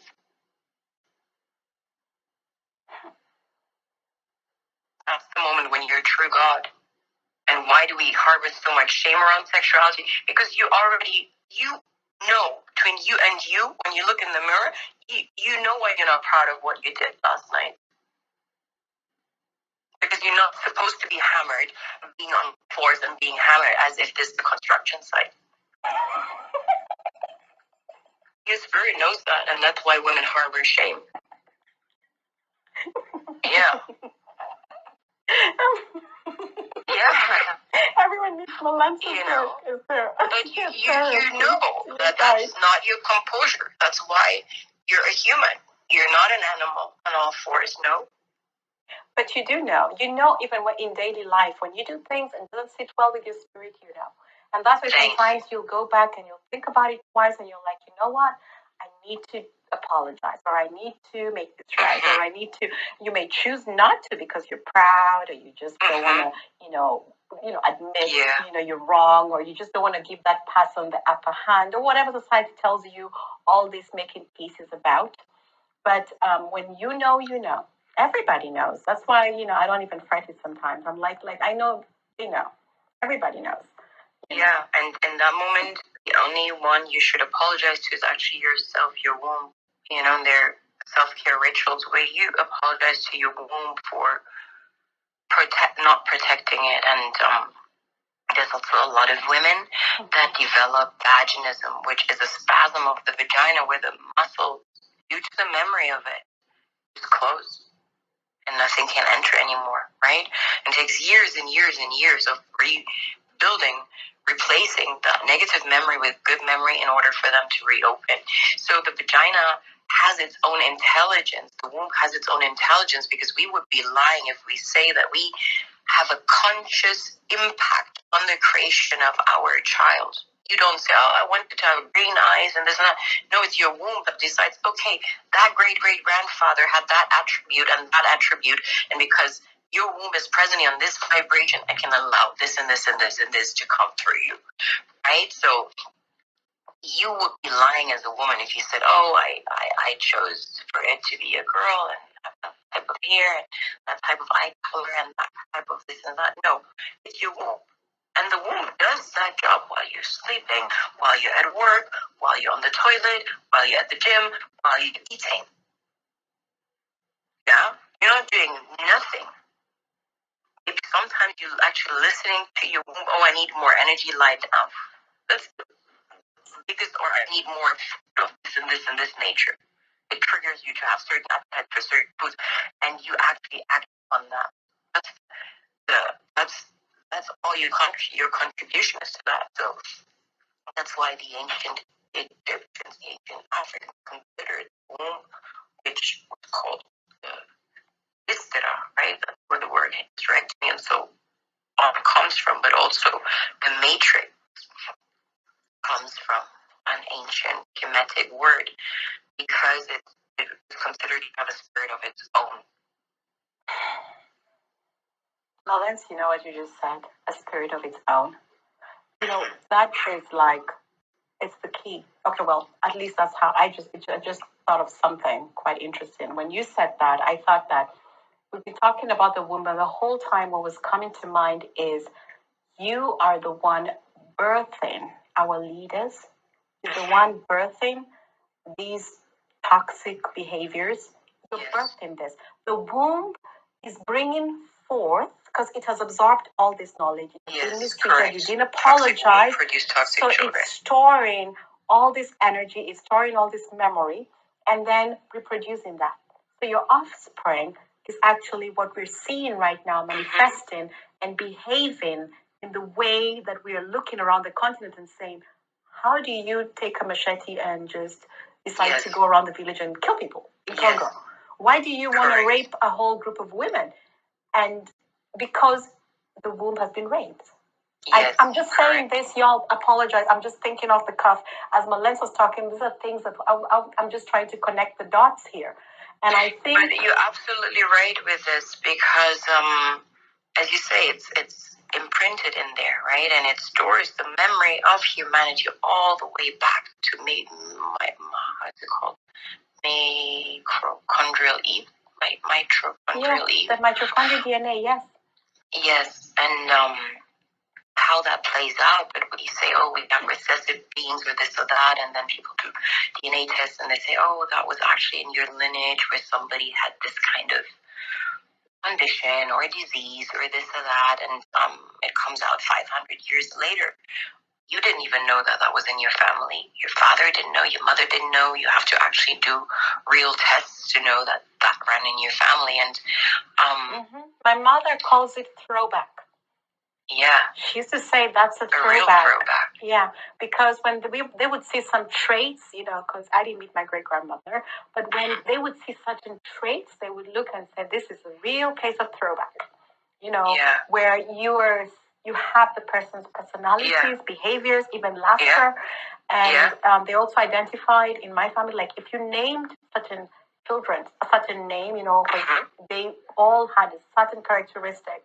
That one time, we're just sitting having dinner, and all the parents started to say, she's like this and she's like that, and they said, mine too, and they realized that was a replication of different characteristics. Yeah, also sometimes not just the physical attributes, the souls reincarnate are part of the souls, because soul energy can split also, that comes with that too.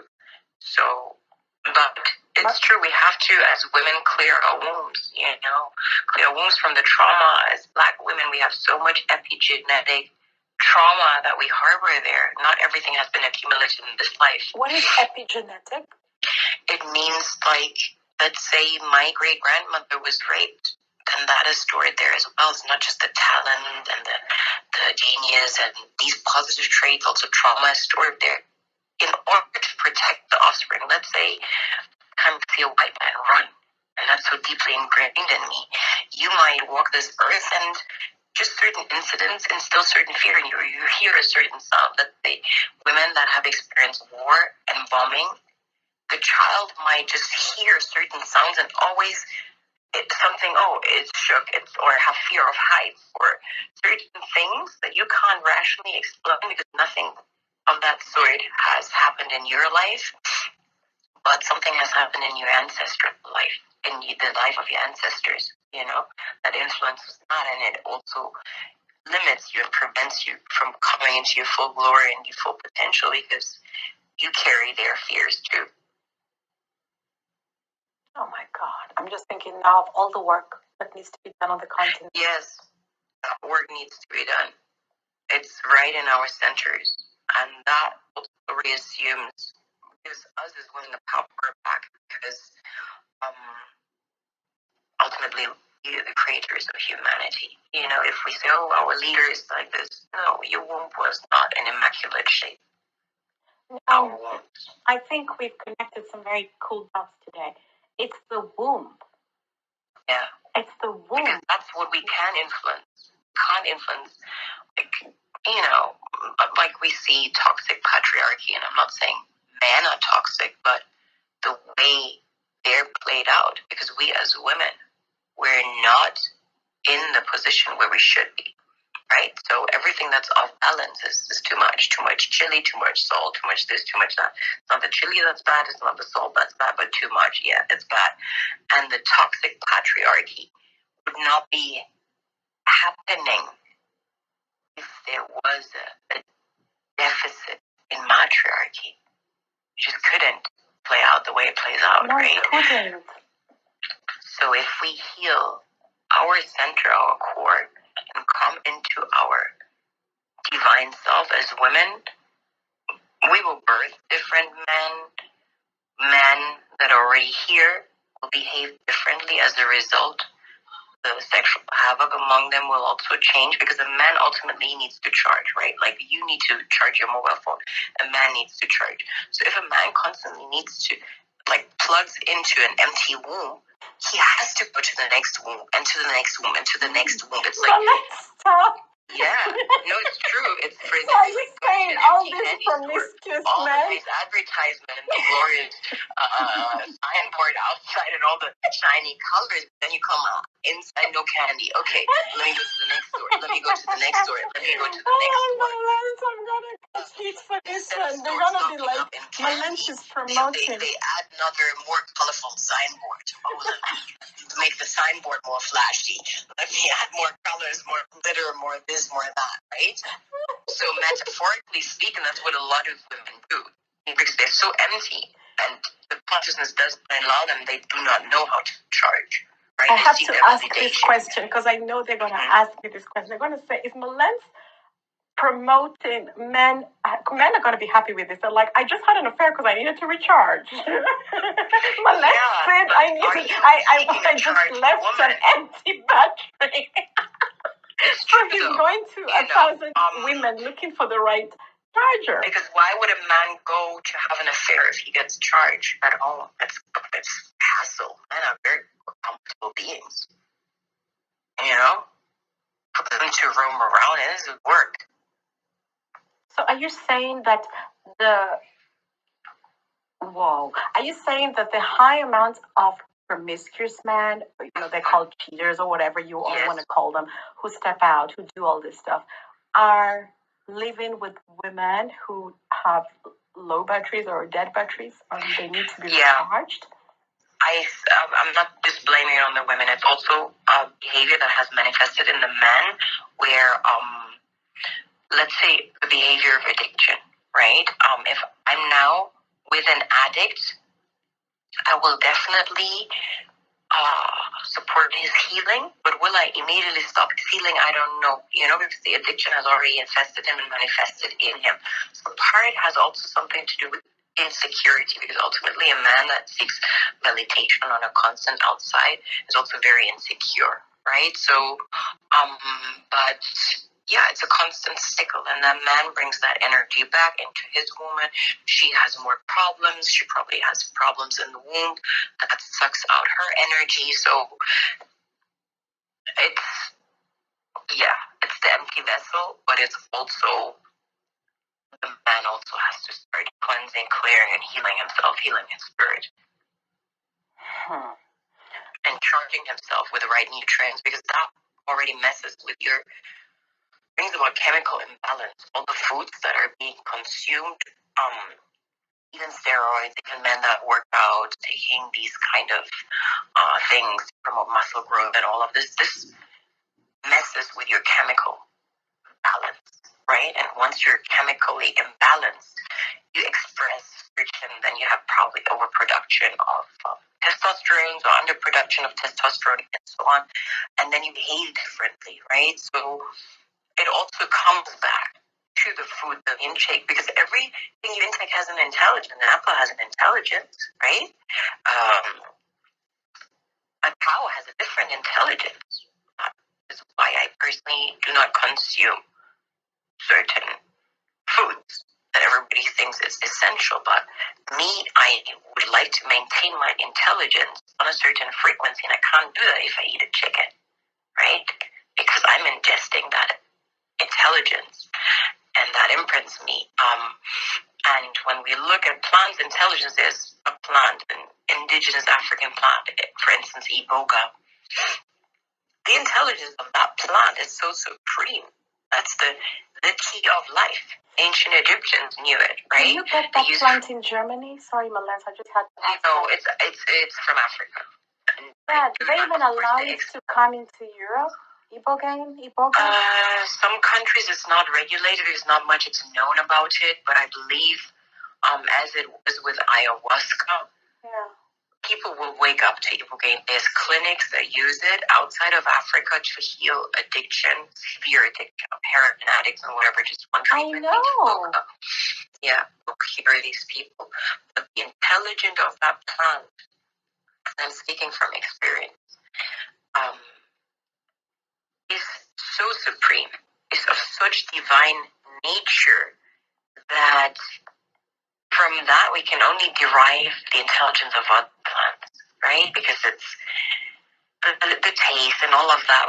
No chicken tastes like that. No chicken can make itself taste good. An apple can do that. It needs nothing exterior. Actually, we need herbs and plants and minerals to make the food palatable, make meat palatable, because otherwise it would be disgusting, right? If we don't grill it, if we don't use herbs, if we don't use spices on meat, nobody really would like it, right? So it has the charcoal flavor. We do everything to cover its original flavor. If you just cut a piece of meat from an animal, while it's actually a little bit still alive and probably would give you the most mineral and nutrients, you would probably throw up, right? And same with the egg. If you eat it raw, you would throw up. And the same with the fish. You would at least need salt and lemon, even when you eat sushi. It's raw, but it's with sauces and so on, And the certain plants have such extreme intelligence, and I've benefited from that intelligence. Today, you would not know me if it wasn't for plant intelligence allowing me to connect to higher frequencies. I would never have delivered my TED Talk, if it wasn't for plant intelligence. So I think, I don't know why I was saying that, but I was talking about how food consumption alters your chemical composition in your body, and how that's often distorted. And of course, if you take a lot of medication, Western medication, and all these things, if you pollute your temple with fat, your divine self is corrupted. If you take a lot of artificial processed foods, then you corrupt your chemical makeup, and that also leads to toxic behavior in men and in women. Because being a service provider, I don't know what benefit that brings to you.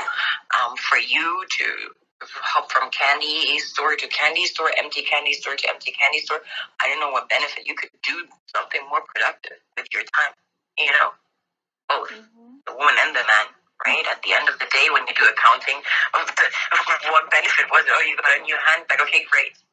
Let's talk real stuff that you can actually pass down to the future generation. What came out of this? Nothing. Yeah, a lot of people don't even think that far. They think of the instant pleasure, gratification, and for the moment. So they're like, well, I needed that moment, so it's fine. I had fun. It's okay. And these probably will die. It's as simple as that. And that's not being vicious. That's just nature. Nature is God. God is not vicious. But certain people will die. Think of instant gratification all you want, and then go and come back with probably a little bit more consciousness, And because everything you do is not just instant. It has an imprint. It has a footprint. That instant for the future generation also. Yeah, the one night stand, it's absorbed. You did it for fun, but it's now there's a rubber stamp in your DNA. And it takes years to really clean your womb. It takes 7 years for all cells to be completely renewed and replenished. In the womb alone, or the whole body? No, the whole body. Okay. But let's say in the womb, because it's mostly mucous tissue, it regenerates faster than external skin. But if you not consciously do that, so you need to abstain from sex for several years in order to fully clear the womb, right? And if we talk of immaculate conception, you actually wanting to prepare your womb to harbor a human being for 9 months, yeah, you should prepare your womb, because you wouldn't do that with your apartment. You wouldn't want to rent an apartment where, it's still the socks of the previous tenant in the drawer, and his a little bit here, old underwear, and a little bit dust of this, and a little grime in the kitchen from the last meals they cooked. You wouldn't want to rent an apartment, nor would you would renovate your own apartment if you ever rented it out before you do that, right? So the womb, it's the home of a divine soul for 9 months. So all that worshiping you do every Sunday, but when God actually comes into you, because souls are pure and fresh, they come directly from God. What do you do there? How does that house of worship look? Because that's the real temple. That's the real house of worship. People, you have to do the work, at least try, because I know, those people who'll be listening, you have to start somewhere. I know sometimes when we talk like this, it seems so overwhelming. It's like you also tell people not to have fun. We're not telling you not to have fun. We're just telling you to be conscious, and but also is sex the only fun? Let's go back to 1 out of 4 women having an orgasm. So how much fun is it really to be hammered for an hour? That's so pleasurable. Why do so many women have sexual trauma? Why do they even know they have sexual trauma? Maybe they don't know because they're so desensitized. Because everybody learned from consensual rape. Porn is consensual rape, right? Everybody learned on that. So the women start to put on an act, screaming and this and that, or whatever they see in porn, to kind of give the man the impression you're doing a good job. You're hammering really well. You're really pounding my uterus really properly hard right now. And pretending that it feels great whilst they're actually in agony. And the man takes those signals, I'm doing really great performance, right? So, yeah. And not knowing that half of the orgasms he has witnessed were all fake. know? Yes, because the 3 out of the 4 women, when you talk to men, no, has never happened to me. The women I have sex with, they always have orgasms. I'm like, so you were lucky to only have that 1 out of 4. So who is having sex with a 3 out of 4 that don't have an orgasm by the age of 40? Who are all these men, Because most men, the ego is so big, they don't even want to hear them, They don't want to hear what women share behind closed doors. Half the time, they can't even just wait for you to finish and get on with it. No, because the ego is too big to even deal with the truth. So the act of acting is actually, that's the easiest way to make him stop. To make him stop. That's why a lot of women do that. Yes, they say to make him stop. To kind of give the man the impression, okay, that was all really great here. But ultimately, she can't handle the pain no longer. Hurry up. Or probably the boredom or whatever goes through her mind, And women, we are laughing, but this is it's serious. Yeah. It is serious. But let's be very honest. Which woman hasn't faked an orgasm? Yeah. Show me one. I have. Show me one.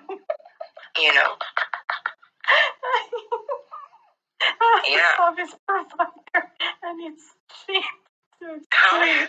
I can't stop laughing about the service provider. It's gonna stick with me I don't know. I'm gonna use it. Yeah, because in all honesty, when you really break it down, sadly enough, that is the case, right? And it's because the way you introduced into creation, into the most important thing that is really not addressed in school or if it's addressed in such medical, biological, scientific ways that doesn't do it justice, right?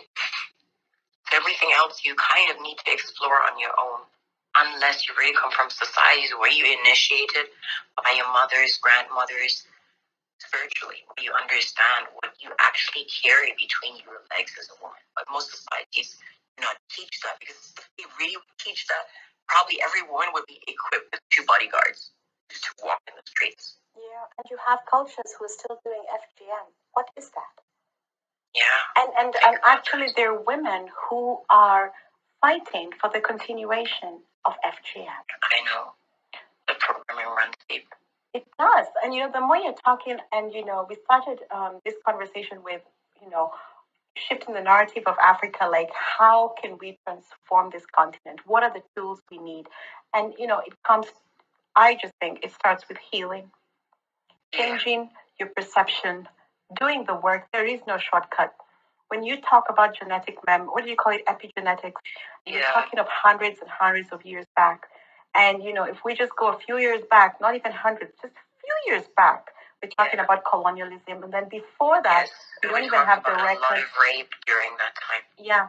And that's what you've been carrying on. And then, you've been told, oh, you're liberated. You can just, go and, have fun, So you've stored all this DNA. So you have like some jumbled gumbo of DNA when your offspring is born, and then this offspring is just having personalities that are clashing, and he's bipolar and, all these kind of things. And you're wondering what is going on. And you do know the guy you had a one-night stand with, maybe he was an aggressive person, and your husband likes to drink, and your child is aggressive and loves to drink. These are things that you can't ignore. And it still comes down to, I was thinking that we're gonna, really dive in deep into talking about intertrade, and I think we're running before we can walk. Thank you. There you go. We're running before we can walk. We can talk about all the trade and develop sophisticated concepts, economic concepts. Of course, we can talk about capitalism, but it's not addressing the root of the issue, because everything else will fall into place. As a woman, I do not believe that women should be at the bottom of the food chain. Presently, that is like across the globe. Yes. Women do not earn the same salary, then in the same positions. It's starting now, right? But think about that, Mallence. The womb did not feel worthy. See, I'm connecting everything. Worthy. The spirit doesn't feel worthy. That's why you're at the bottom. You brought an offspring that is putting you at the bottom. Yes. That's not their rightful position, right? A woman should not lack everything. Ultimately, she's God. She's the creator, right? So she has to live a life of abundance. The moment a woman lacks, she goes into survival mode, struggle. That's why a lot of women prostitute themselves. Prostitution can't happen within a marriage. It can happen out of ulterior motives because you need, as a woman, that security. You need material security because you bring spirit into matter, right? So that matter should not struggle. You shouldn't be struggling for food, right? So that's why women do certain things, not because my dream is to become a service provider for free. No woman wants to do that, but they want to cover the basic of things. However, if your womb is charged, things come to you. That's a natural law of this universe, right? Because like attracts like, frequency meets frequency. Then you can create from all these unfertilized eggs, because whilst you're in your mother's womb, you already carry like 2 million eggs, right? So nature is not that random. Most women will have a maximum of 40 children or more, right? Most have actually 1, 2, 3, 4. But let's say some cases they have maybe up to 40. So why you equip 2 million? And then when we dig into Einstein's relativity theory, energy can only transform. It cannot cease to exist. It cannot just only change form. So you're already equipped with, let's say, by the age of 30 or whatever, 20, you have between 500,000 and 250,000 of these eggs left, right? You only give life, human form, to let's say 4. What are you doing with the other 100, 999,008? Yeah? Harness that potentiality. These are potential Christs, potential Einsteins, potential Candaces of Mero, potential Queen Titus in your womb. So if you become aware of that, you can only draw the reflection of that into your reality. Not by working hard, no, by just being smart, not by struggle, grinding. No. That's not your job as a woman. I'm not saying that you cannot, and there are moments where you may have to. But ultimately, you're designed to be a channel to bring life from divine source into this world, and everything else should come to you effortlessly. And it does. If you really do the internal work, and I'm a living testimony of that, the more I have done my work, the more I become the goddess, the creator, and I do create things out of thin air, And that's the thing, whatever is Mallence. required I think comes. it takes some level of work, because sometimes what I also see with the church is, there's this statement that people make, Jesus take the steering wheel, and people use this kind of phrase, and I think sometimes they say, I'll just pray and leave it up to God. And I think you have to also know, whatever it is you do spiritually, you also have to do something in the physical, to kind of at least set the ball rolling. You know what I mean? In the right direction. But prayer is a very powerful tool, because every one of us comes equipped with an army of angels. It has nothing to do with eating blood and this and that. These are light beings. They're not into that, I do right? believe that. I know that. And I'm just saying that. But also, you have to do something. But some people pray and then they sit back. You have to be worthy. And by that, I don't mean you're born as a sinner. Just come pure, so you can actually match that frequency. And don't come, oh, dear God, if you could maybe possibly consider me unworthy sinner after you're done with all these holy people. I would really like to have this or that in my life. That's not how you approach God. Stay home. That's not how you approach God. You approach God as a God. That's how you approach God. And your prayers will be answered. You command the universe. If you're at the right frequency. I'm not saying this from a point of arrogancy. I'm saying that from a point of your conscience is so clear that you know you're ultimately deserving of everything. And that doesn't come from a selfish perspective. That comes from a perspective of creating a legacy for the future generations. How could God say no to that? How could the universe not conspire to deliver you every particle, piece of the puzzle that you need to do that. And Mallence, what's going on the continent? That's what I say. We need to shift the consciousness. People need to wake up to their divine self. Because they are praying. I can tell you there's no lack of prayer on the continent. There's no lack of declaring and decreeing. That's like, number one, you're already doing blood sacrifice. So what are you truly praying to? Some white dude that you okay, pray to that. No. That's not praying. That's not praying to God, right? Even though every culture retains the African God, Amun, Muslims, I mean, Europeans, amen. Africans, Europeans, amen. That's God Amun. He is as black as the blackest person you know, right? He wasn't blue, he wasn't green. No, Osiris, the resurrection, where we get the whole Jesus story from, was a black god,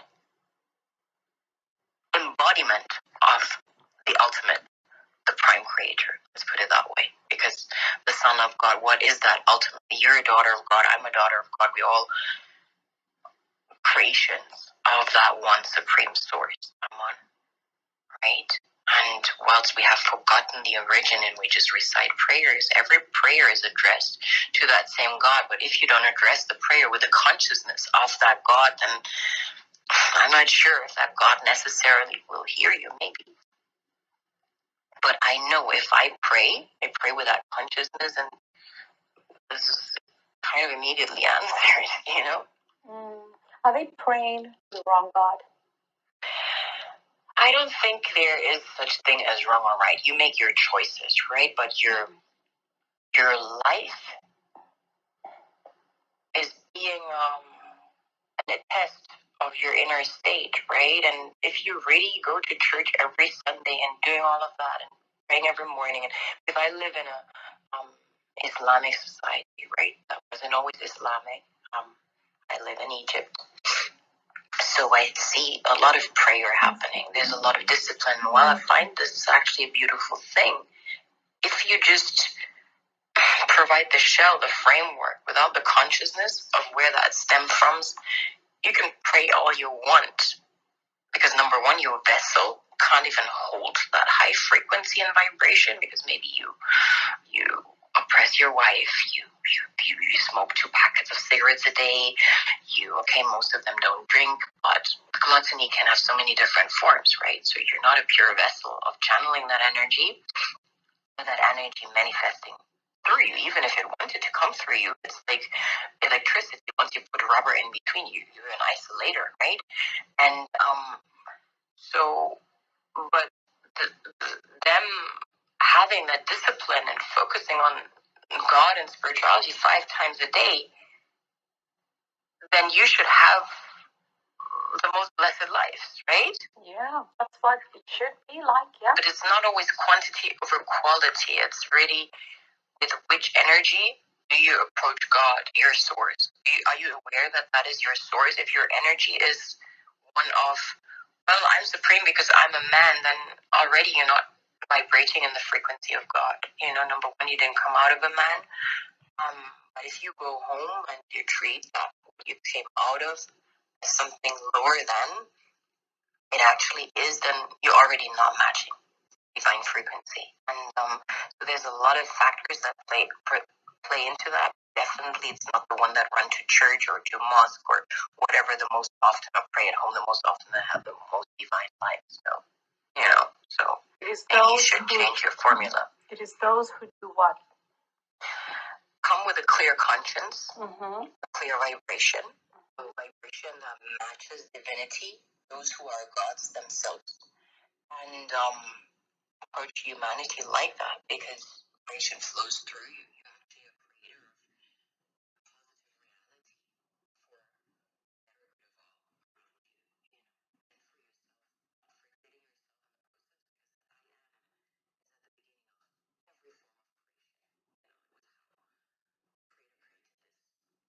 is at the beginning of every form of creation. It was how creator created this planet or universe. If you don't have us as a reference point, then you're under stuff. And if you also reject and think, oh no,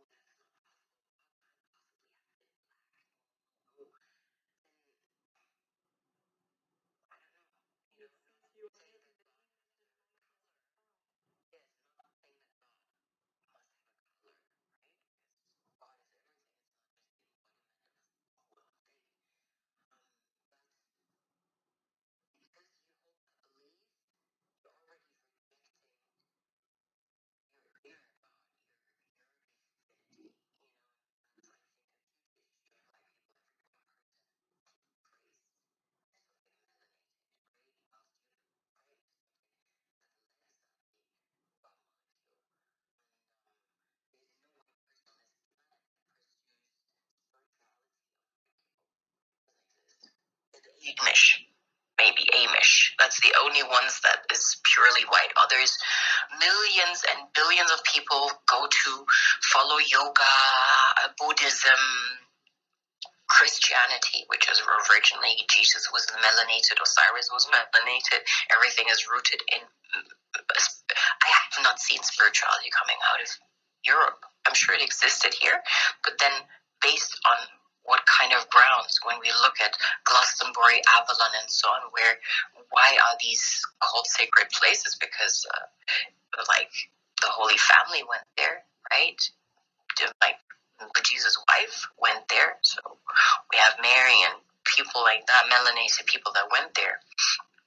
But which spirituality do you know that comes out of Europe? If their own spirituality, if they're really that godlike, so why don't they have their own little spiritual cult? I think they claim Christianity, because I know. Yeah, but it's not. Yeah. And I'm not talking, I'm making this up because I'm American. I'm talking facts because I actually study the Bible. I actually study the sources of the Bible. I study the papyrus, whether that's Hammadi text or whatever, which are found in Africa. There was not one book that was found in Europe, right? When you look at the Bible, when you look at Genesis, where are all these Edenic places? In Central Africa. Not in South Africa, not in North Africa, they're in Central Africa, right? All these Edenic rivers and so on. Hebrews, the Israelites, where were they? Is Italy being mentioned there? No. Ethiopia is being mentioned, Queendom of Sheba is being mentioned as place of Eden. As Ethiopia, but they don't talk much about. No, they're not talking about Germany. They're not talking about. Yeah, but why is Ethiopia? Is kind of the borders were different. Yeah. Yeah. So when you actually look at Nazareth on maps that predate 1700, where was Nazareth? It's in present day Benin. Right? So even when we talk Jesus of Nazareth, let's establish where was Nazareth during the time of his life. No one is looking into that. Was definitely not in Israel, Palestine, that area. No. Nazareth is in West Africa. Yeah, that's what's common knowledge, that Jerusalem, Nazareth, all that is around Palestine, Israel. Because they're changing borders as we witness. Come on now. I mean, we're seeing this live on TV. Palestine has vanished. So if they can do it today in front of everybody's eyes, what could they do when there was only one person that said, okay, I'm commissioning now the Bible, write it this way? Nobody, I bet you most people who will be listening to this, they didn't know that Nazareth was in Yes, Benin. And they'll say, oh, she's tripping. But then I come from a place of research. I don't just certain things, yes, I channel and with my internal truth, but these are things you can actually verify, right? Because cartography before 1700, when you go as far back 1500, knows.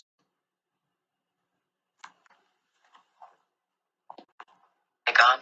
Yeah, it went on hold. No, just saying, if people say that religion is such an important part of their lives, don't you think you should attribute a little bit of time to really build a knowledge foundation of consider so important and want to convert everybody else into? You really should, especially if it influences your afterlife too. It's not just life here, it's life afterwards. I think you should really want to know everything about it. But if Africa is the only place really described in the Bible, right? Gideon and all these Edenic places, then why do you reject it so much? Why do you look outside for divinity? Why do you, I don't know, look at cartography before 1700, 1500, and so on, and these places existed, but just because somebody now took those names and says it was there, you all believe because you don't verify information. You don't go to the root of information, But that information exists out there. The tribe of Judah, where was all of that? When you say, hey, Solomon is a direct descendant, or Sheba, where was she from? That was a black woman, so if she carried that line of Christ, then even if it was white before, at that point it became black, right?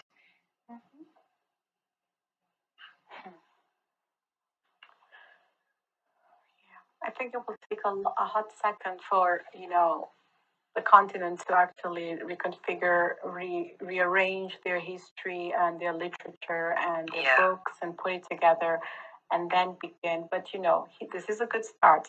I know everyone who listens. The books are out there. The African literature is out there. Read the Kibra Nagas, which was written at the time of Sheba and Solomon. In what language is it written? Maybe that's original, of course, is in Ethiopian language, but it's been translated. I advise the reader to take it with a grain of salt because it's been translated by Europeans that consider. I've read one translation, and actually, he's the custodian of the British Royal Museum. This and that part. And just the description he makes of Africa forward, I'm like, oh my God, primitive Negroids and this and that. However, I read the translation, because it's only been translated by so many people. Of course, if I could speak the Egyptian, the Ethiopian language, I would read it in its original text, but I don't. So I read the translation, but that already shows you, because of course Queen Sheba also changed the course of African history. I think she really changed stuff, like changing the laws, and for the first time allowing a man to rule the kingdom of Sheba. Has never existed and happened before, and her queendom was equated to Eden, right? That's how it was conveyed to Solomon as this queen, and everything is in abundance, gold and fruit and this and that, because she worshipped nature. She was in unison with nature, and she had an army that did not know how to wage war, but only to trade with other places. And then there comes Solomon and telling her that that's blasphemy, and now you need to worship my God, that he hadn't even figured out at the time, because he had so many concubines and women from all kind of places around the world to learn about their spirituality, their gods, and this and that, and he was involved with so much, today we probably call it like magic. I don't even want to value it, but so much with jinns, vibratory beings, and she was coming from such a pure, immaculate consciousness, and having conceived his son, she changed the rules, and for the first time allowed a man to climb the throne. And since then, I feel a lot of things have come out of balance. It's not that, the woman should rule because she thinks she's superior. No, the woman should rule because she understands balance. And she understands that balance is not achieved by oppression. We do not have female queendoms that wage war, that actually take life in multitude, because a woman understands what it takes to create life, and that's why I believe the course of humanity was changed and cursed by Sheba doing that, making this decision, and giving the reign over to her son. I think that should have never happened. Yeah, and now Ethiopia has a female prime minister. Yeah, Ethiopia was actually the only country that has never been invaded, right? Because they have the, how do you call it, the Ark of the Covenant? The Ark of the Covenant, and also the way of their history, the way queens ruled there. Even if a queen was ruling a side of a king, her female qualities of channeling were always regarded as supreme, right? A lot of texts demonize Sheba as being half demon, half witch, half this, half that, right? Because she was very aware and very awakened to channel of the divine. But Queen tied to it was actually a queen that kind of averted the Italians. It was not the king, it was her divine intuition, knowing that these Italians are not coming with good intentions. And she took her army, climbed on her horse, and led the army, and they waited for the Italians, but then according to her what she preconceived, her intuition was correct. They had actually planned to attack them. I was surprised to see her there with her entire formation or whatever, and she defeated them. And today, even in their culture, they regard her almost as a saint because they know what she has done for Ethiopia. Of course, history and the history book that's recorded a little different. Everybody in Ethiopia knows their songs of reverence for Queen Taitu and so on, Amazing. But now you have elders in a lot of African villages who don't even invite women to the table to discuss. I know. And they're missing out on this divine, colonialism knowledge. Took a toll, and also Shiva's decision. She was really misled. She was a little bit, love makes you blind, and I think Solomon is still an inferiority complex in her, where she thought, okay, I have to subscribe what he teaches me. Solomon, he was a wise man, right? Had a lot of knowledge and wisdom, and impressed her and said, hey, now you have to pray this way, you have to do this and that, no longer the sun, and so on and so on. But by doing that, this is exactly what happened generally with Africa, telling Africans, hey, no, you're not honoring nature any longer. Now you pray here to this. What I'm telling you is the only way. And when you do that to people, you think what they've been doing right all this time. You make them believe that was wrong, and make them develop an inferiority complex. But the thing her son did was to carry the Ark of the Covenant that was allegedly at that time in Solomon's kingdom to bring it to Ethiopia. And it's a very special country. I think Ethiopia. I'd like to go to Ethiopia. I think it's a really amazing country, and I think it's really one of those African countries that has still been able to really keep a lot of things sacred, intact. It's a really amazing country. Mallence, thank you so much for today. Everybody, you should. I mean, this is one of those shows that I think you just have to listen to it again and again and again, because there's so many. And maybe gems. In 5 years, Yeah. Maybe in 5 years, when the things don't seem as crazy anymore, because for most listeners, this will be a little bit wild and out there. In 5 years, I think so. Things will make more sense. Yeah, but I think there is still, even in the wildness, there is still a lot of truths. Yeah. And there's still something, everybody, there is something for you here. And I like that, we started off actually, wanting to just jump and leapfrog and, fly and talk about, intra-trade, enhancing trade.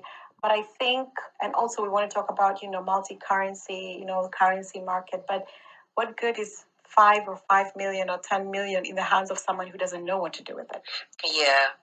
And there again, I take Queen Sheba as a reference, because the way she mastered trade and the way she established relationships with other countries by harnessing all the wealth of her own queendom, right? And because she had relationships with all these other countries, nobody thought of fighting her. She didn't even come on that frequency. She didn't wage war ever. Look at that. Relationships, people. She was trading. She was the country known for frankincense and this and that. When actually Solomon was erecting his famous temple, he needed some of her resources. That's how the relationship came about, and he sent his whatever there, to bring certain things from the kingdom that was only found there. And if we carry ourselves that way forward, understanding the wealth, having an intact queendom, and I say queendom because the kingdoms have failed, and then trade, we don't need sophisticated concepts. Respect for the value of things, and that starts with value of self. And then we can trade with one another. We can trade with the rest of the world.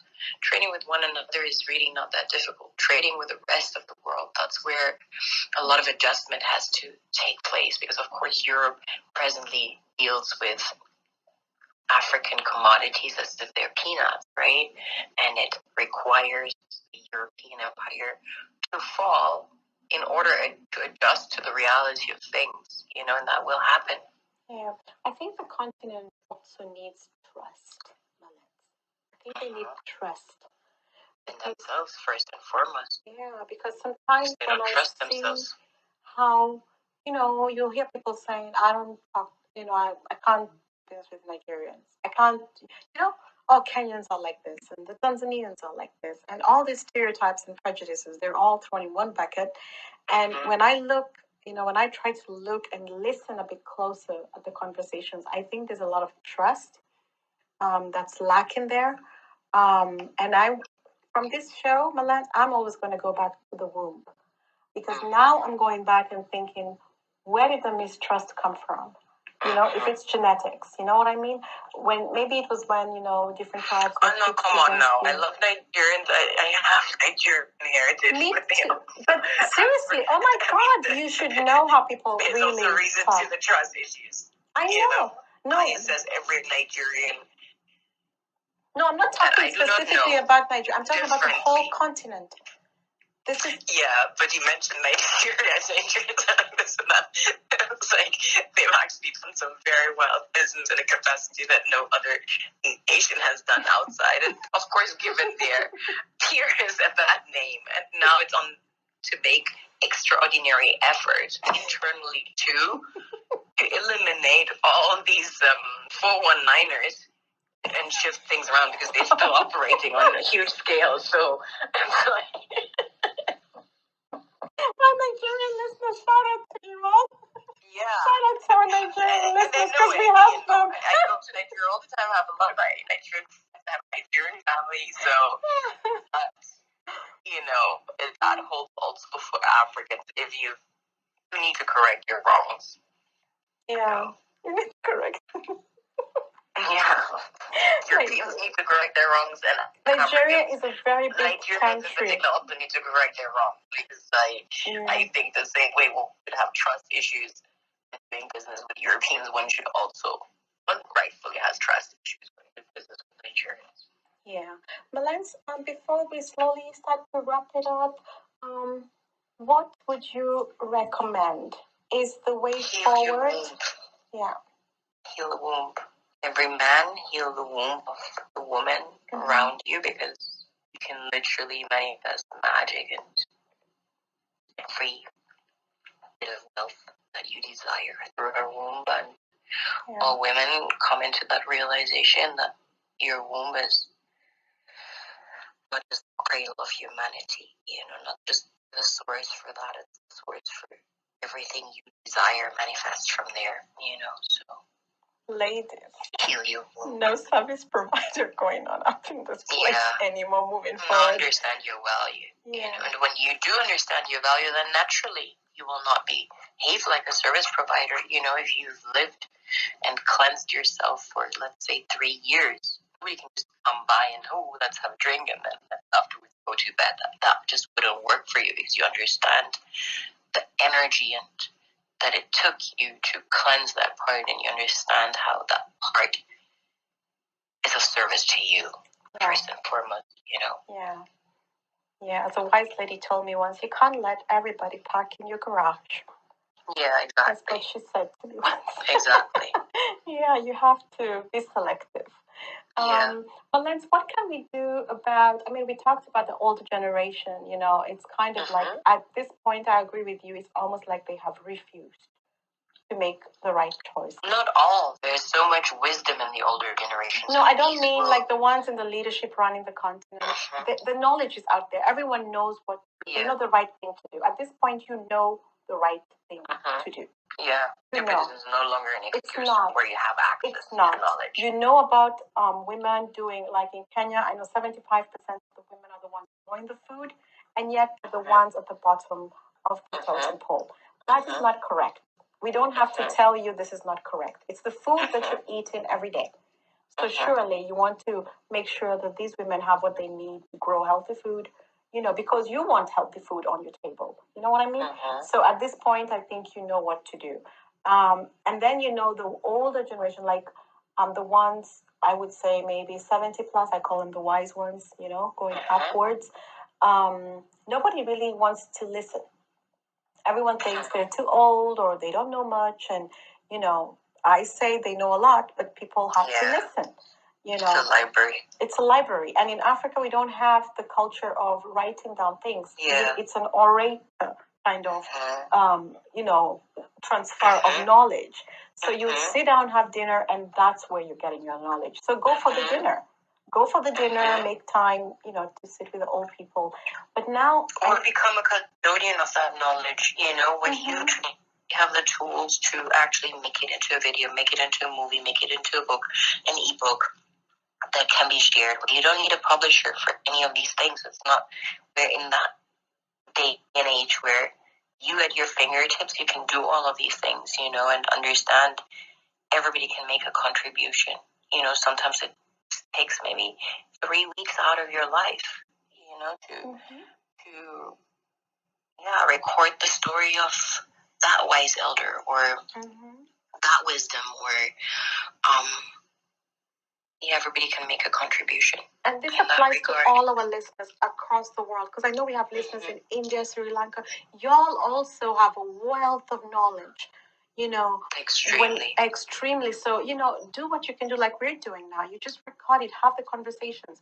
5-10 years from now, people will be listening to this. But in India, actually, people do a great job. You have so many Sanskrit texts. That's why yoga is such a popular science, such a popular wisdom technology, because it's actually been recorded in the Bhagavad Gita and other sacred Sanskrit texts, and in Africa too, we just don't look at them.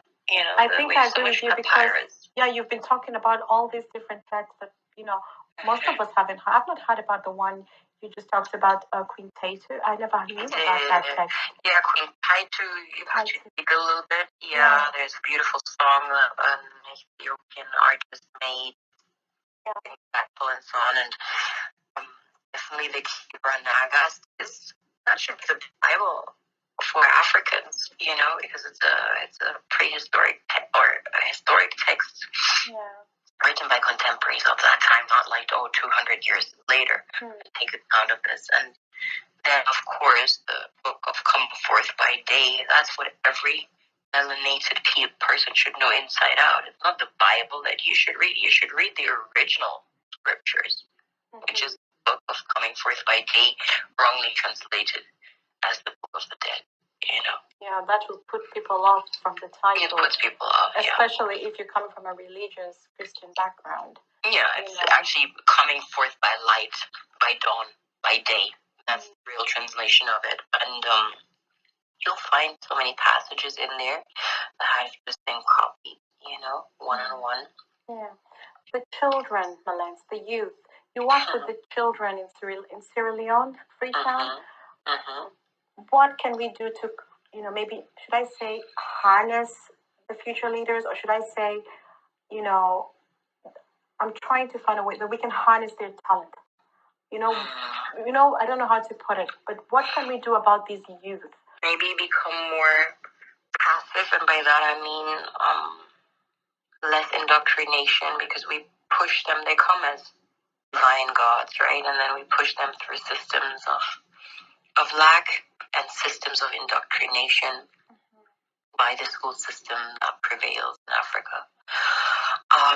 In many countries, I'm not saying of all countries, but the ones I've visited, their school systems are pretty much rooted in colonialism and a certain false narrative. And I think, it comes back to the custodian of knowledge that applies to us and conveying that to the youth. They should know the plants, what is good for the bodies, because the mind will develop on its own, right? But already the right nutrients, already the right. I feel we should really go back as melanated people, back to initiation. Initiate the youth into the traditions that probably helps to understand what power spiritual power melanin truly holds. That's also why Africans do flock to the church, because we are extremely spiritual beings, right? And they need spiritual contact in order to be in touch with their divinity, but it can be done other ways that serve us, better. And I think, Yeah. Would that do your be best to not indoctrinate them with your concepts that I know you've learned good intentions. I know your mother, father, grandfather conveyed these things with the best intentions to the best of their knowledge, but maybe they were just wrong, That happened. Yeah, it's true. Yeah. And I think, this has been such an amazing conversation. Thank you so much, Mallence, for sharing. You're welcome. There are a lot of the message is beautiful. I always say on every show, you eat the meat and throw away the bone. You may come back for whatever, just take what serves you at the point in which you are. But I always say, there is something for everyone in everything. There's a lesson to learn in everything. Whether you think it's good or bad, there is something to learn. And I think you have the ability to change any given day. Tomorrow you may wake up into a new state of consciousness, and that can happen at any given point in time. I've seen people with cancer stage that was fatal, that was, they turned their lives around. And it's like, even when I say, okay, go die, that's, if you refuse to awaken, then that's your choice, But if you wish to awaken, you can turn your life around tomorrow. And also remember, maybe, this is like 2 hours plus, maybe some of you may forward it. I know it's just habit. And maybe you miss the part where Mallence explains what she means by death. She also gave the concept of Einstein. Energy can never be transferred, can never be destroyed. It can only change its form. I'm just paraphrasing. So when she says that, she means you can come back, you can reincarnate, you can, you just need to do it again, go back to, it's like, flop first grade. Repeating a class. Yeah, come back and do the first grade again. So she's not meaning it like, the way maybe some might think. She's just, it's for me. No. Well, actually, yes, because that part you leave behind, you're not bringing all the ignorance back with you, because then you go to repeat and repeat it again. I also mean by death, shedding certain aspects of yourself. With me personally, I do not view death as the way it also has been demonized by the church and hellfire and this and that. It's just, however, yes, allow. Don't be so resistant in certain parts of you dying. Yeah, if it doesn't serve you, get rid of it. It's okay. If it doesn't serve you, you can get rid of it. You can just say it's okay. I'll do something different. But Mallence, I do understand why sometimes people just stick with things, even if it doesn't serve you well, because society kind of bullies you into feeling that, you're so unstable. Why are you doing all these many things? There's that kind of undertone, So people stay unhappy doing things that they know doesn't serve them well. They're just scared. You know what I mean? Yeah, but you need to overcome that fear, because unless you live in your full divine purpose, everything is a waste. Everything for me, the rest is a waste of time. We have everything on the African continent. We can do so. We've inspired the entire world. We have the plants such as Iboga and so on, that can also help your spiritual awakening. It can help the purification of your body. And I'm not saying that, everybody now, please go eat Iboga. No, do it with a trusted elder, that can initiate you into the process, that understands how to deal with something as powerful as that, and do it responsibly. But we have all of these things growing from the African soil to bring us into our most divine form, Yeah. Thank you so much, Mallence. I would like you to just share some of your initiatives, how people can support your work, how can they read more about it, get involved, and please also share your healing. I don't know if it's a center or where we can contact you about the healing for the womb and the fibroids. Yeah, and things like that. The fibroids is actually a product. People can go to Secret dash Ceres, that's spelled CERES, like the planet, and secret is the word secret, secret dash Ceres or secret, Ceres, one word.com, and learn a bit more and emphasis on a little bit more about this amazing tool, because by law, we're not allowed to share the full potential of it. And then once a year, I conduct healing retreats in Egypt, where for women to heal their womb, to become creatrixes of their matrix, to step into their divine power, in the great version of themselves. And we start by actually healing the womb, extracting what limits you, because without that, that's not possible. And when is the next retreat? Is there one coming up this year? In October, we have one where we're actually working with Iboga, the sacred plant medicine from Africa. And then in December, we have one exclusively for women, creatrix of your matrix, where we just focus on that, put you into your goddess version, goddess self, or help you to get there, because you all must work. So these are both retreats, the one in October and the one in December. Mm-hmm. And where are they held? Yeah. Egypt? Yeah, in Giza. Okay. And the information is also on the Secret website? No, easiest way is I do share information on my Instagram, which is just Mallence. Mm-hmm. I do not share as much about that on my website. I think Instagram is the best way to be updated. However, you can send me an email through my website, mallence.com, just to get in touch and be updated about it. Or also on Secret Series, you can send an email to customer service, which will be forwarded to me. Other initiatives, philanthropic initiatives on the African continent. One is the Female Innovation Lab that I founded in Sierra Leone with young women who have lost their homes and families in the flood in 2017, in order for them to learn STEM, innovation, pretty much, where they build charging stations from solar powered charging stations from scrap and stuff that's usually thrown away, in order for them to, of course, learn something new, but something that immediately translates in income source, because in Sierra Leone, electricity is scarce. Having a mobile phone charging station, you can charge 50 or more phones, provides them with an income that they can set up anywhere. So that's an initiative that, I'm happy for everybody that wants to support it. In any way possible. I also started, after the same flood, an educational fund for 99 orphans, also their families in this mudslide, which you are welcome to support, even though the new government now makes school fees and made a lot of schools free. So, that's less of a financial obligation.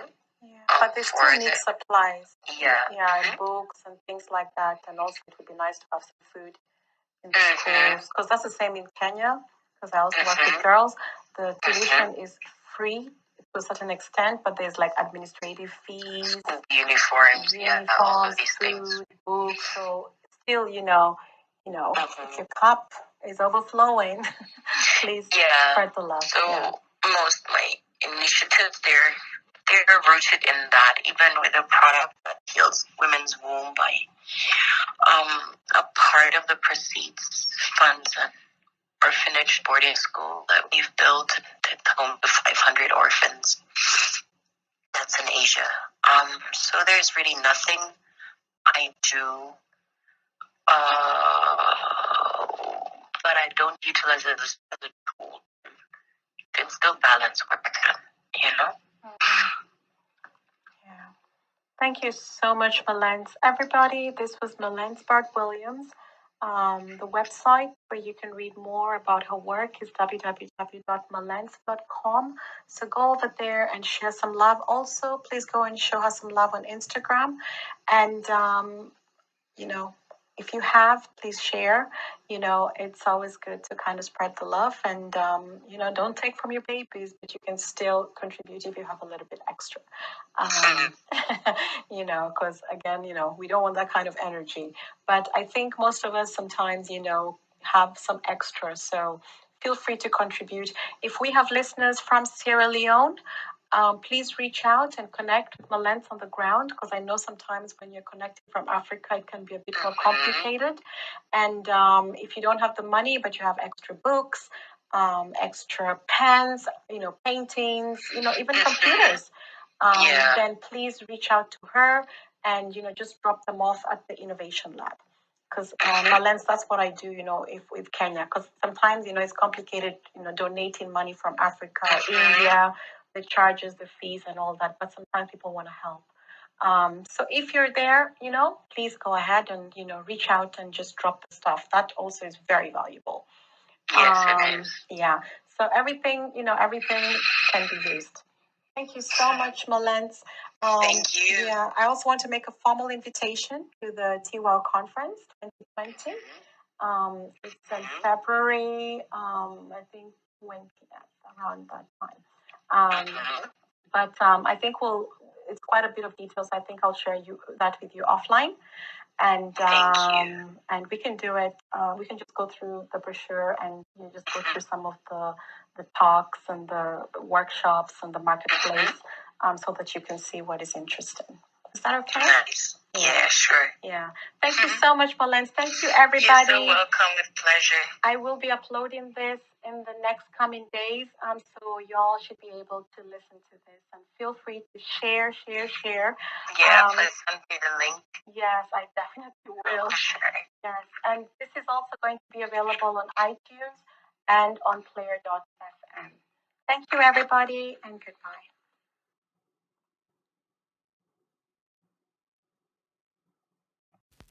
I'll be a better man today. I'll be good, I'll be good. And I'll love the world like I should. Yeah, I'll be good for all of the time that I never could.